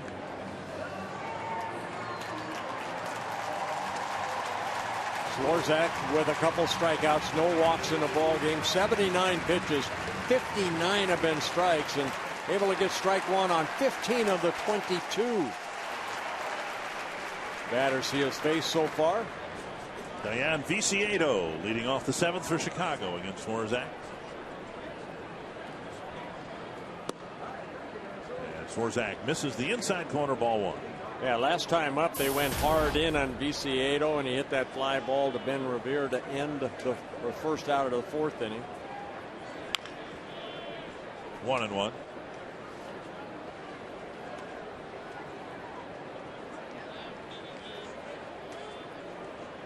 Viciedo with a single and a fly ball to center.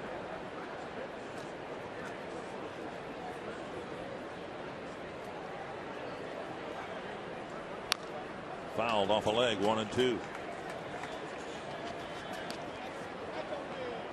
Viciedo, a big stocky kid, 5'11", about 240, very strong.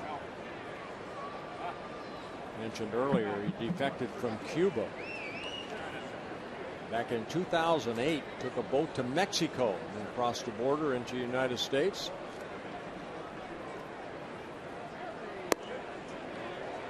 And strike 3. The same pitch that struck Kadir out. Right, exactly. So Umber picks up his 3rd strikeout. Well, again, Tim McClellan's so tall, you know, as he gets down, he'll call it right there. And then he'll show the old ring out. I love that when they go, you're out. I love that. All right, now, did you prefer a called 3rd strike or a swinging strikeout? I like to call 3rd strike. Did you? Of course, because the batter didn't swing the bat.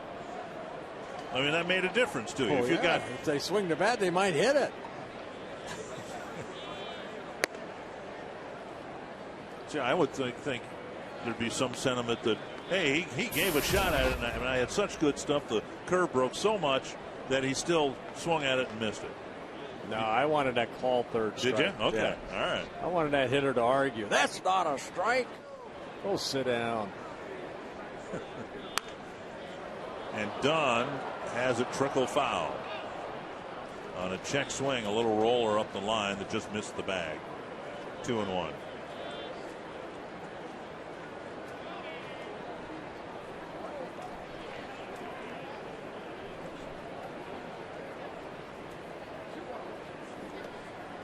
They're going to bring a new bat out for Dunn, who cracked it in checking his swing.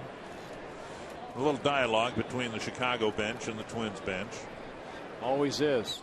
Both teams, instead of fighting for first place, it's been a struggle for both teams and both managers, but there'll be some zingers across the home plate area in this 4-game series. A little pop-up left side. And Valencia has it for out number 2. Here's the Grand Casino story of the game. Well, with the White Sox up 1-0, it was Ramirez that hit that double down the left field line. That scored Juan Pierre all the way from first base, made it 2-0. And on the Twins side, I think we've seen the great arm of Rene Rivera. And Dinkelman getting a couple hits for the Twins. 2 of the 4 hits the Twins have been able to get so far. Here's De Aza. Drove in a run with a fielder's choice in the 2nd inning, and then singled, was thrown out trying to steal in the 4th.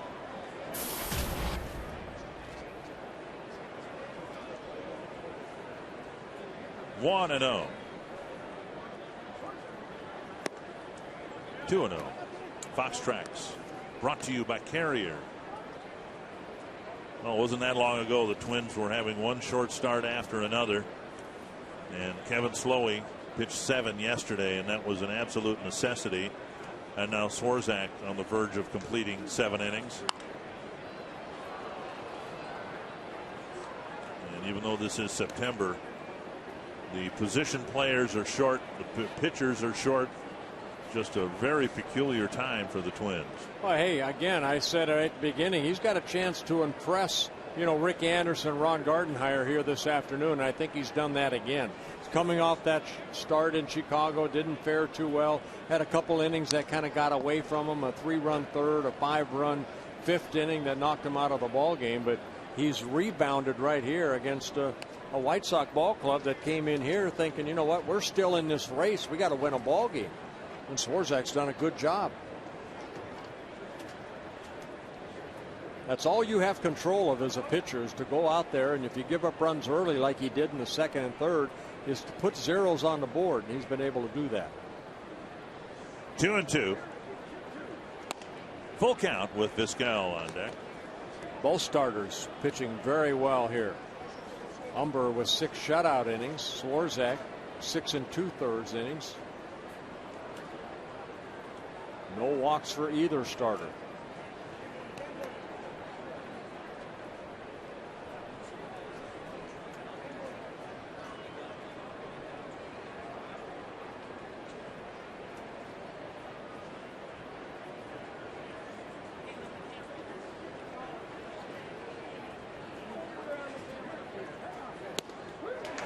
Umber back at 92. He blows away Diaza and has a 1-2-3-7.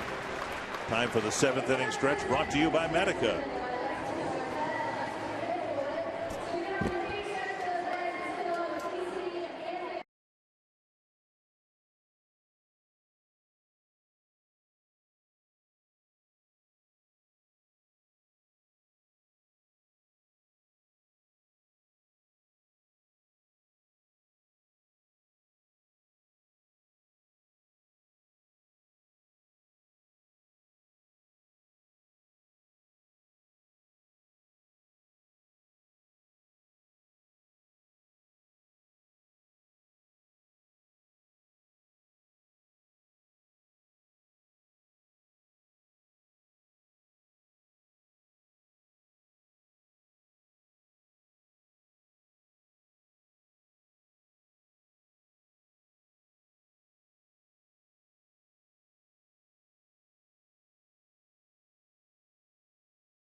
Link. Quest is now CenturyLink. Visit CenturyLink.com to learn more. Hope you enjoyed the 7th inning stretch, brought to you by Medica. Well, the Twins in the last homestand had a spell where they scored 5 runs in 6 games. And Philip Umber has shut down the Twins and shut them out through 6. Anthony Swarzak's pitched well enough to pick up a win. See what the Twins can do about that in the bottom of the 7th. Valencia takes a fastball for a strike. Yeah, Umber getting strike 1 on 17 of the 24 batters he's been able to face so far. So both starters doing a good job getting strike 1. You know, I like that last inning the way it ended, even though Kubel struck out, as Umber threw the 3-2 breaking ball, and he didn't, shake off. He just went with AJ, and it was a good pitch down and in that got his 5th strikeout. Chopper in front of Vizquel, barehanded, and a throw off the line, and now Valencia will hold up with an infield hit. Vizquel made a good play. His throw wasn't the best, and Konerko still playing on a bum wheel. He's got little mobility to start with. It's just hard for him to move around. Well, if you watch this play, I don't think Vizquel got this ball completely in his hand. Take a look right here. Got to barehand it, and I don't think he got a really good opportunity to get a good throw on it. He knew he had to hurry his throw. It'll be an infield base hit for Danny Valencia. 5th hit for the Twins, all singles. The White Sox have a couple of doubles, and they've used those doubles to score their runs.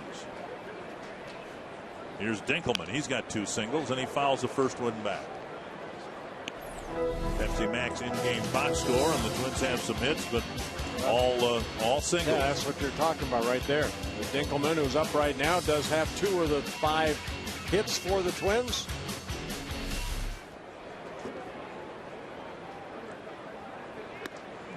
Started the thought before, the best stretch of baseball for the Twins was June up until the All-Star break. And then you look at the box scores and you realize the Twins did it. Got back into contention with the likes of Dinkelman, Tassoni, Revere. I mean, those were some of the key guys who got some of the big hits for the Twins. In the absence of all the injured players, it was those guys that kind of made this season relevant again. Plouffe. You're happy for guys like Dinkelman that spent a lot of time at the minor league level, over 2,500 minor league at bats, and now he's got a chance to, get another hit right here. His first go around, he was 4 for 14, a .286 batting average, drove in a couple runs. Minor league numbers, a .271 career hitter in his 6 minor league seasons. 2-2. He got a pitch right where he wanted it, fouled it straight back. Yeah, just 40 home runs in almost 2,600 minor league at bats, so not a lot of power. There's that breaking ball again. He gets a strikeout. Yeah, good curveball. That's working for Umber here today. Gear up for Sunday's Vikings season opener against the Chargers with daily coverage all week long at FoxSportsNorth.com.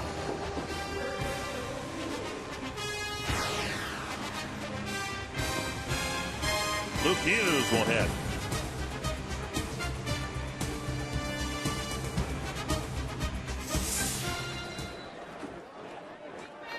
Hughes with a fly to right and a fly to center. There's a bunt. And Vizquel barehands this one, and it's a bunt single. We were mentioning it yesterday. We've seen Hughes do that, I'm guessing, 4-5 times this year. Yeah, he and Trevor Plouffe, both guys that, if that third baseman's playing back and they're going to give it to me. We saw this in Anaheim. Luke Hughes do the same thing. So with Omar Vizquel playing back, Luke Hughes dropping it down that third baseline. And Vizquel, who came in barehanded, it just didn't have much on the throw. I guess the success rate for Hughes is pretty successful. I can remember 4 or 5 bunt singles. I can't remember anybody throwing him out, or for that matter, him bunting the ball foul. Proven to be one of the better bunters on the team this year. Here's Rivera. And he takes a strike.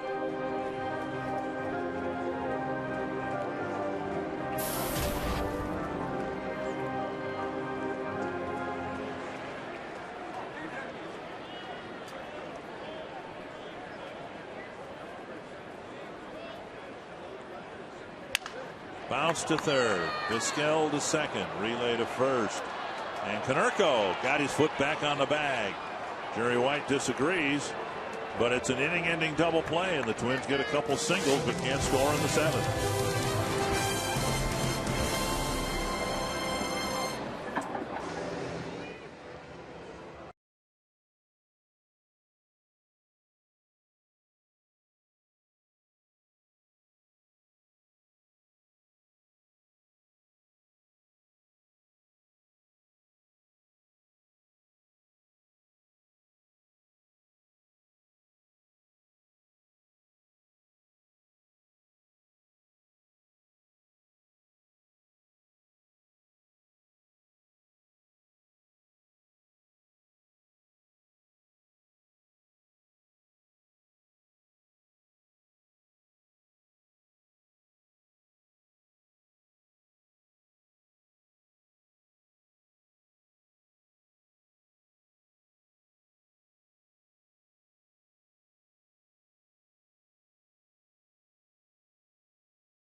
And Anthony Swarzak pitching well here today. He's our Jimmy John's delivery of the game. Well, you know, Kevin Slowey pitched a good ball game yesterday, so the starter's picking it up a little bit. And Swarzak here, 7 very good innings.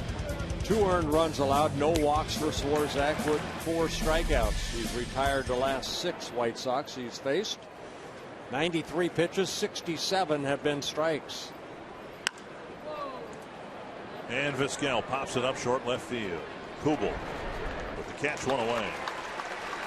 They see Kubel having to fight the sun right there. His shadow right behind him, so that ball right into the sun. So 1 pitch, 1 quick out. And here's Beckham.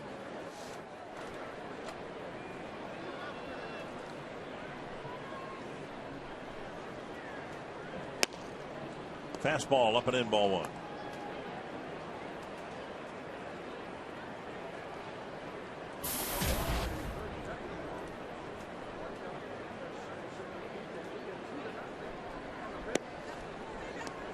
One and one. Swarzak's the longest outing this year. They came against the Angels here when he had that no-hitter going into the 8th inning. Ended up pitching 8 innings against the Angels in that Jarrett Weaver 1-0 Twins win in 10 innings. Beckham getting hit by a pitch. Ball just brushed him. And we saw Swarzak earlier knock Ramirez down to the dirt with a fastball up and in, and he tried the same pitch here. The ball running in right there, maybe getting the left elbow area of Beckham. So Swarzak hitting his first batter, his 5th of the year. It's been your contention for years, I think, that if being hit by the pitch didn't hurt, they shouldn't give him first base, right? I wouldn't think the hitter would want first base. If it doesn't, leave a mark or a bruise, why wouldn't you just continue your at bat? Incidental contact, right? You didn't mean to hit him on the elbow. 1-0. There goes Beckham on a hit and run, and it's fouled back. Yeah, Ozzie Guillen trying a little hit and run right there, and Pierre, who already has a couple hits in a ball game.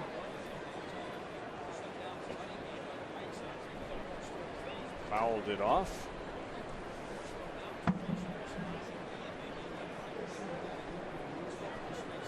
This will be his 100th pitch.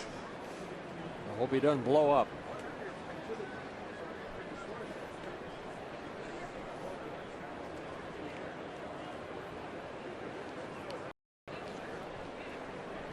I say it again. I wish that whoever came up with a 100 pitch count would have said 120.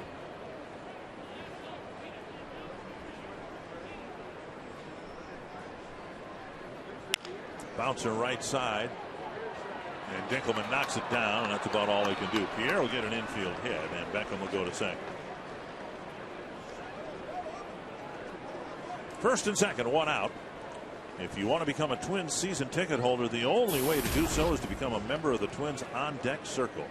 Currently 3,000 members strong and growing. You can sign up today to take advantage of exclusive benefits and future season ticket opportunities. To join or for more information, call 800-33-TWINS or visit www.twinsbaseball.com today. I think if Brian Dinkelman would have been able to get that ball in his glove, he still would have not been able to get Juan Pierre, who runs down that line very quickly. Rick Anderson out to talk to Swarzak. Dinkelman going to his left. It's a pretty good bet when you're dealing with players like Pierre or Revere. If a ground ball touches the ground 4 times, it's a base hit. Yep. And that's what happened there.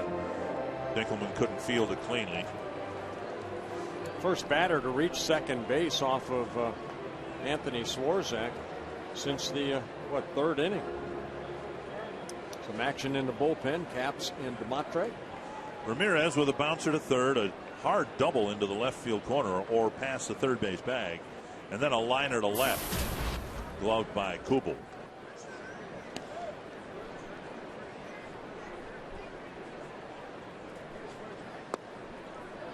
And again, a fastball inside, ball 1.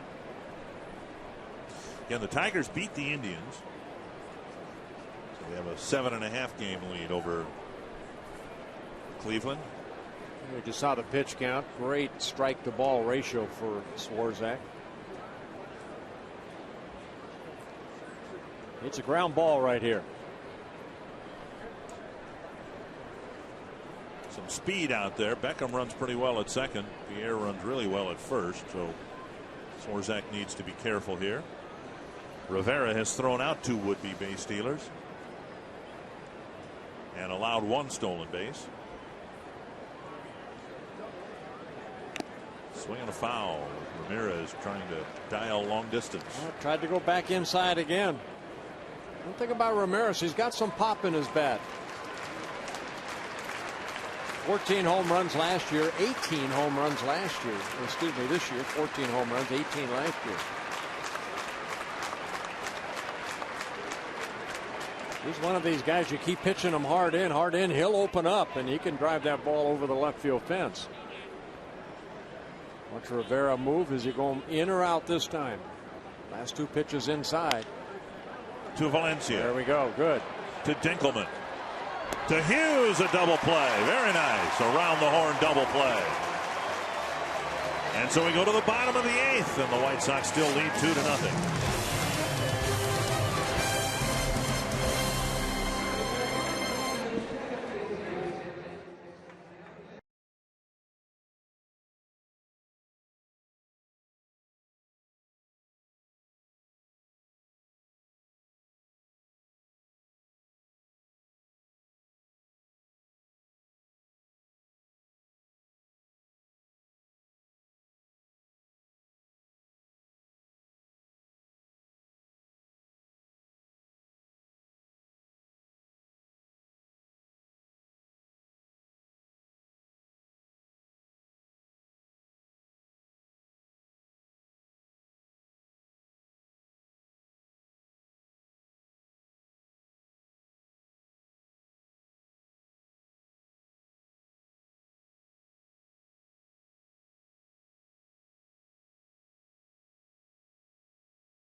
Game 1 of this 2-game day-night doubleheader at Target Field, and we've got a great post-game show. The full complement of baseball coming your way on Twins Live, presented by CenturyLink, featuring the Toyota post-game wrap this afternoon with Kevin Gorgan, Tim Laudner, caught stealing, throwing out base runners. Rene Rivera gunned down 2 base runners trying to steal second base today.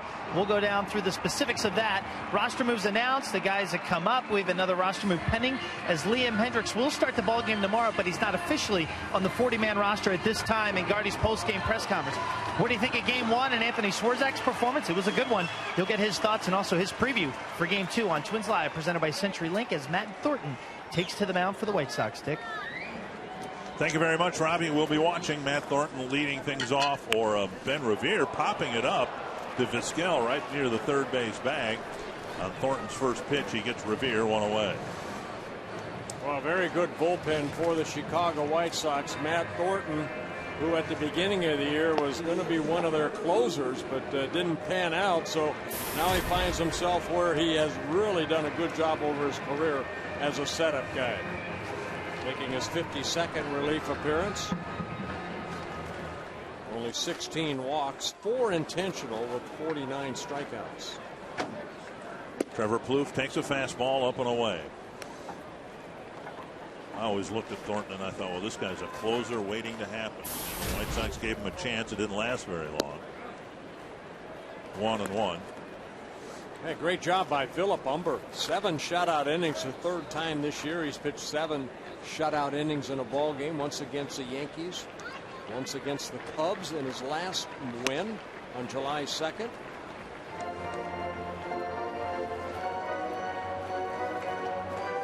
Two and one. Trevor Plouffe hit the ball hard twice to center field his last 2 times up. And now 3 and 1 with Mauer on deck.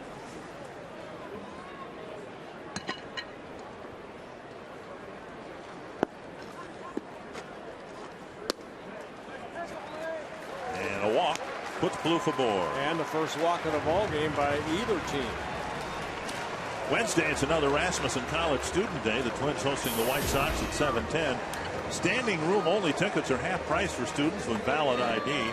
Tickets are available on the day of game only, and they are limited, so make your plans to come out early.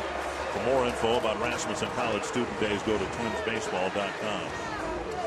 Sellout crowd of over 40,000 here this afternoon, and the Twins hoping to do some late damage here and win a ball game. Here's Mauer.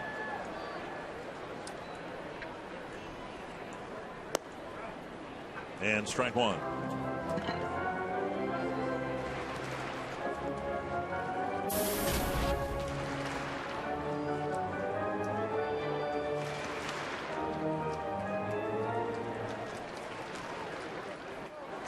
Mauer 9 for 26 against Thornton. 1 for 3 today. 1 and 1. Yeah, Thornton, there's not you're going to get a good fastball, you're going to get a hard slider. That's what you're going to get from this left-hander right here. 34 years old in his 6th season with the White Sox. Came up with Seattle in 2004.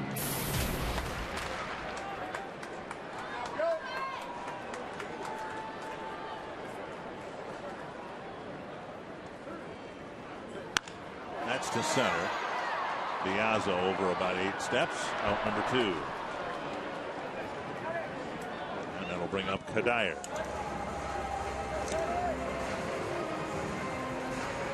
The Twins don't have anybody currently on the roster who has hit a home run against Matt Thornton. But yet, the most infamous home run here at Target Field was hit against Thornton by Jim Thome. And it turned a loss into a win, and it's the most dramatic moment we've had in nearly 2 years at this ballpark. Hit it out there someplace, well beyond the flagpoles. Kadire takes a belt-high strike.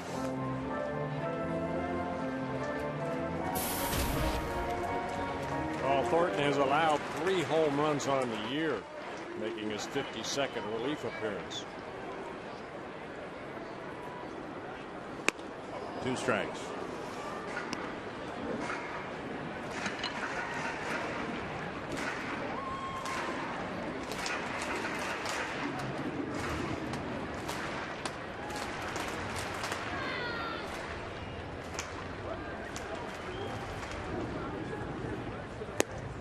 Just off the plate. Kadire was called out on a similar pitch in the 6th.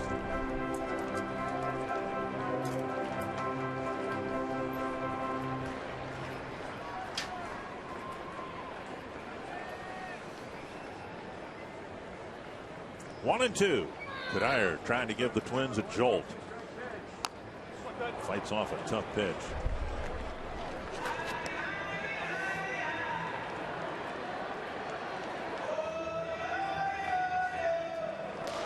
Sergio Santos, the White Sox closer, just starting to get loose.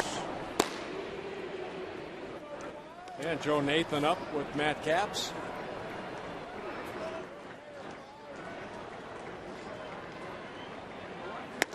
Got him with a high fastball. The Twins have been shut out here by the White Sox through 8 innings. It's 2-0.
Well, a good outing by Anthony Swarzak, but he won't pick up the win here today. The Twins still have a chance. As we move to the 9th inning, they turn it over to their bullpen and Matt Capps. And Matt Capps making an appearance here. He worked a couple days ago on Saturday in Anaheim, 1 shutout inning in the Angels 10-6 win over the Twins, making his 62nd relief appearance. Konerko, Pierzynski, and Viciedo to face Capps here in the 9th. Swing and a foul, 1 strike. Well, Anthony Swarzak, 8 very good innings, no walks, 4 strikeouts, 103 pitches. I would have liked to have seen him go out there for the 9th, and even though he's down 2-0, maybe get a complete game if the Twins can't come back and win this ball game. But it's Matt Capps here pitching the 9th. 1-1. Konerko 0 for 3. Fly ball to center and a couple of infield grounders.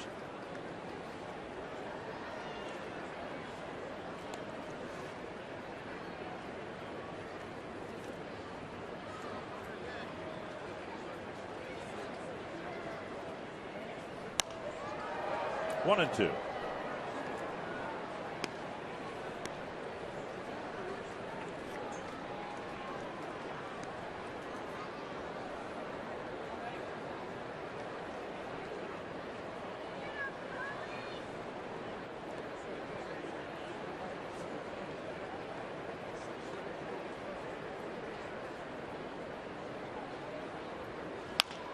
Pulled foul. Twins have a night game tonight. For that matter, night games Tuesday and Wednesday. Then they're done with the White Sox for the year.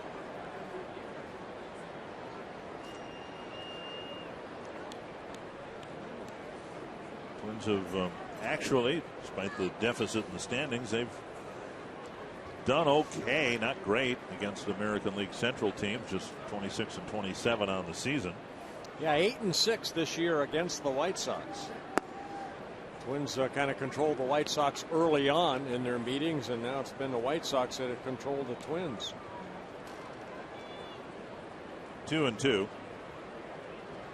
Tigers leading the division, and they're dominating play within the division. They're 38-21 within the division. And Konerko on an off-speed pitch strikes out to start the 9th inning. Good slider right there by Capps, gets a strikeout. Fox Sports Prep Zone is your behind-the-scenes look at prep sports. This week the show's hosted from Totino Grace High School. Look at the opening week in prep football. See the new look features with the Fox Sports Prep Zone. Learn if a star quarterback can win the Linneman Challenge. Watch Fox Sports Prep Zone tomorrow at 6 only on Fox Sports North. 1 gone. Here's Pierzynski.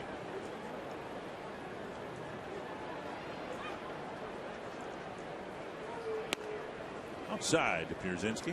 Yeah, AJ started that 2nd inning off with a double, then scored later that inning on Diaz's fielder's choice. And another one headed to right center. Cuddyer. Oh, what a great running catch. Michael Cuddyer in the gap takes a double away from Pierzynski.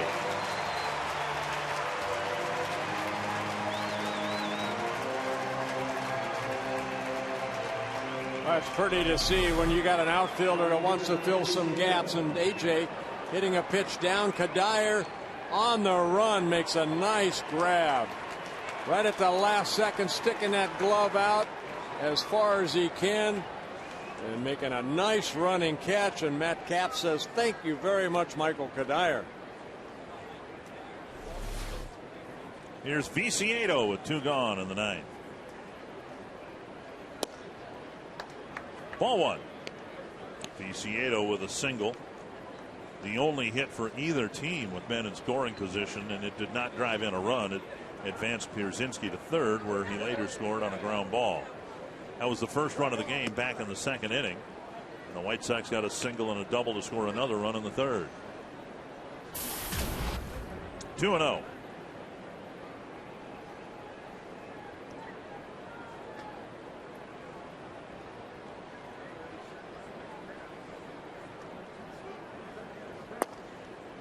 Viciedo in right field. Carlos Quentin eligible to come off the disabled list today, but he's not quite ready to play again. So more playing time for Viciedo. 2-1.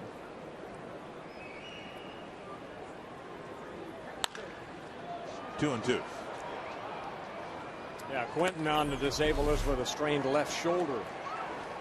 Here tonight, this afternoon, or that's post or pregame will start at 6:30. Game at 7:10. Zach Stewart and Scott Diamond, two other youngsters trying to make a little impact here at the major league level.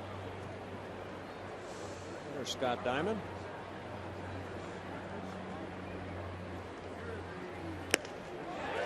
And Capps goes upstairs to strike out Viciedo. He's got a 1-2-3 ninth inning. Sergio Santos will try to save it for the White Sox.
Of the Minnesota Twins that may not be reproduced or retransmitted in any form.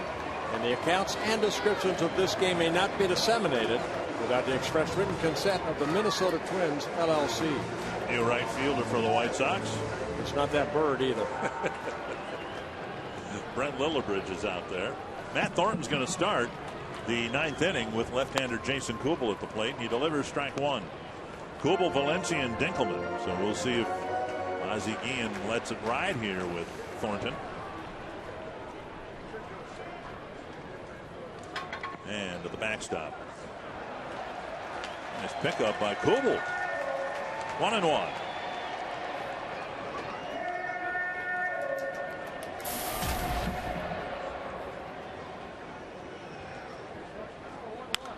Flip foul. 1-2. Kubel on the day, a strikeout and a couple of ground balls. Twins haven't done much offensively against Umber and now Thornton.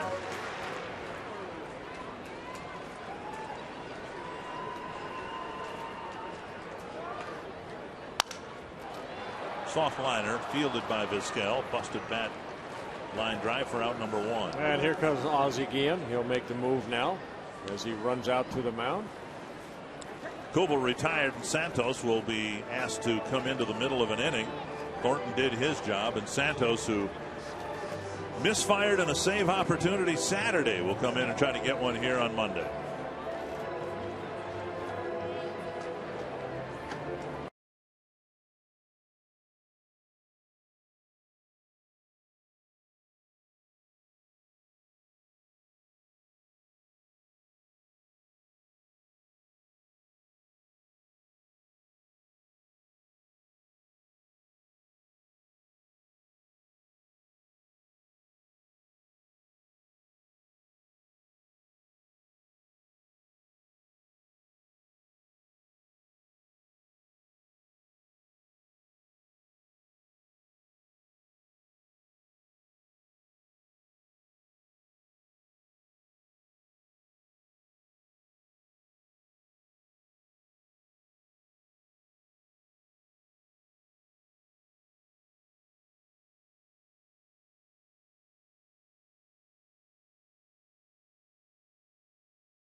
Sergio Santos. Earlier we referenced the Jim Thome home run against Matt Thornton last year.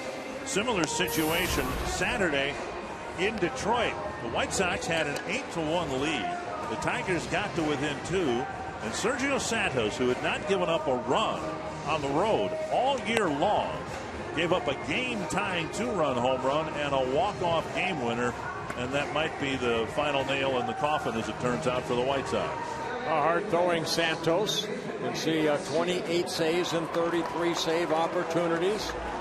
79 strikeouts for Santos in 56 innings pitched. Valencia singled his last time up. Now, this is the 15th game between these ball clubs, and there's been 4 shutouts already between these two teams. 2 won by the Twins, 2 by the White Sox. The Twins need to get some runs on the board right here before getting shut out again. 1-0 to Valencia. Dinkelman will hit next. The Twins hope to put a few other hitters up there here in the 9th against Santos.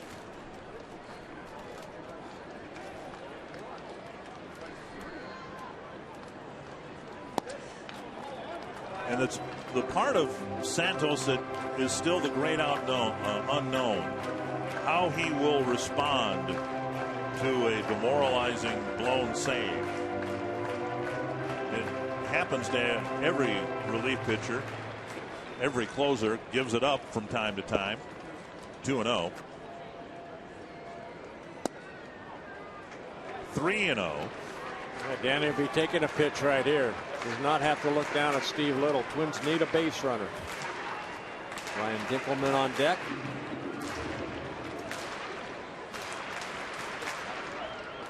3-0 to Valencia.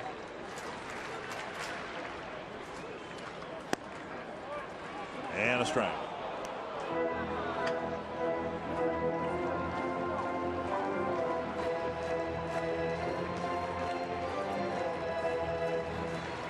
Liken it to falling off a bicycle. You've got to get right back on and act as if nothing happened, and that's what Santos is trying to do here this afternoon. But he misses and walks the first man he faces here in the 9th. Not much offense for the Twins tonight, but Brian Dinkelman has contributed more than his share. Yeah, Dinkelman just coming up, playing his first game since June for the Twins. Got a couple base hits.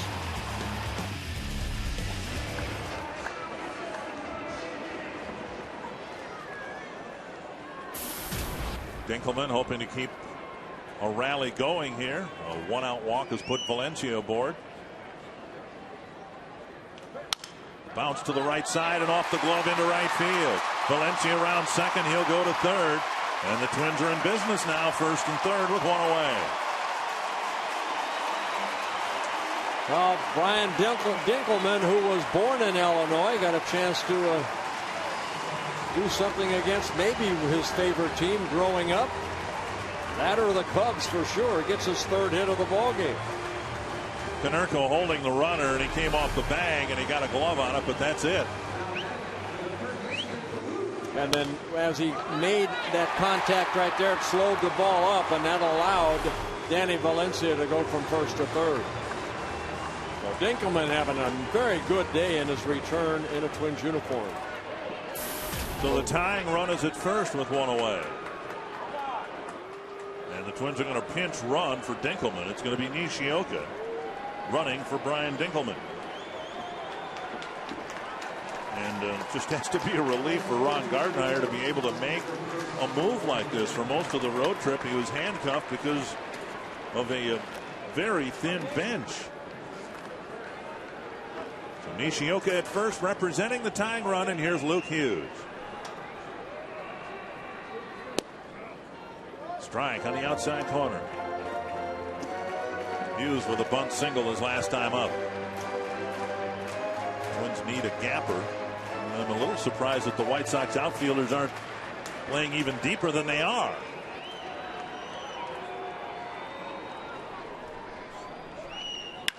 Hit to left field. Pierre flops down and makes the catch. Staring right into the sun. Hughes with a screaming line drive for out number 2. Hughes could not have hit it any harder.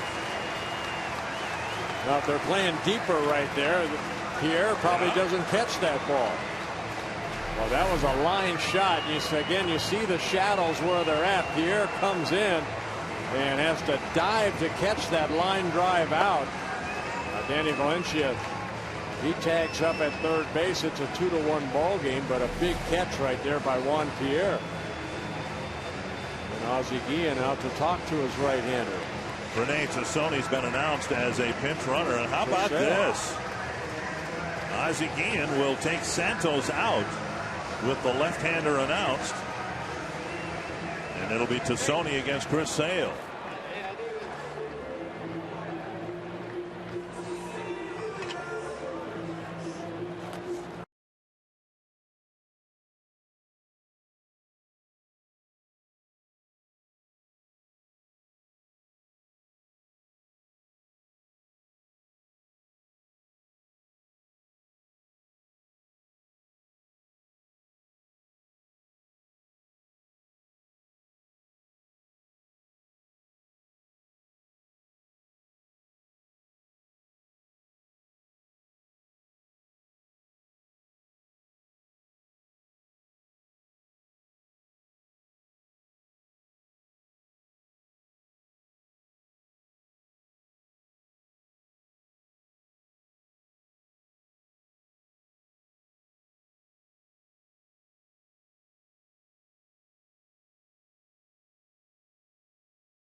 Repko will try to continue this rally against left-hander Chris Sale. Pretty nice. They got some guys out in that bullpen that can throw that baseball. We just saw Matt Thornton, and you saw Santos. Now you see left-hander Chris Sale. Sale in his second season with the White Sox, just drafted last year out of college, out of Florida Gulf Coast, out of Fort Myers, Florida, making his 51st relief appearance. Up a save against the Twins in Chicago a week ago, and now they're down to their last out. The tying run at first with 2 down, and Jason Repko at the plate. Won't surprise Twins fans. They have not had much success pinch hitting this year, and Repko is 0 for 5. Well, Sale, good fastball, big sweeping breaking ball. Throw over, keep Nishioka close to first. Nishioka just 2 steals and 6 tries.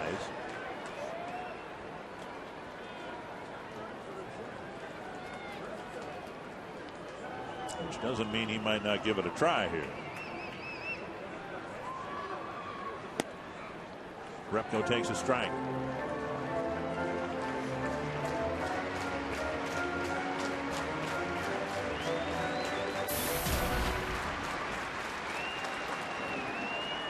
One strike to Repko. Way out in front of the off-speed pitch. And the Twins are down to their last strike.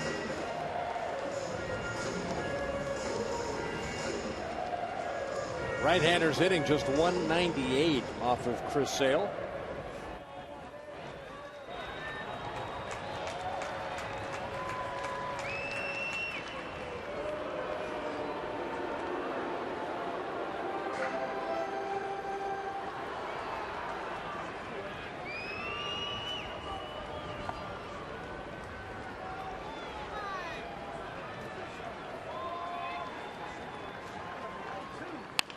Hold foul.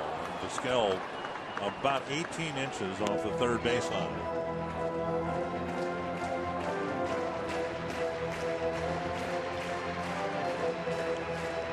least in the infield. The no doubles defense is in effect, but the outfielders are playing pretty much standard depth as they were for the Hughes at bat.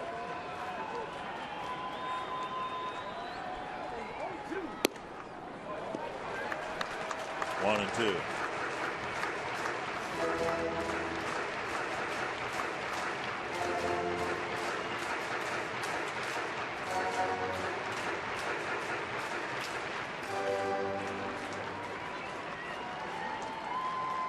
One and two to Jason Repko.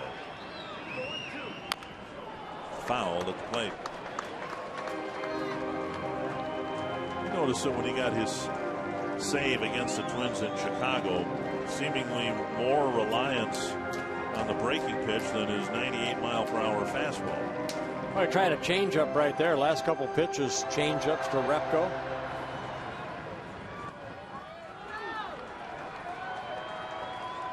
One and two. Got him with a high fastball, and the White Sox win the opener 2-1. Not much offense for either team, and Anthony Swarzak, a tough luck loser. Twins waited until the ninth. They got one run, but Kevin Gord, a tough 2-1 loss to start this series with the Chicago White Sox. Twins will look for revenge in the nightcap. We'll have that covered at 6:30. The big pregame show, Twins Live, coming up. We'll hear from Ron Gardner. We'll break down that solid start from Swarzak. And Tim Lauder will teach you how to throw out runners from that catcher position.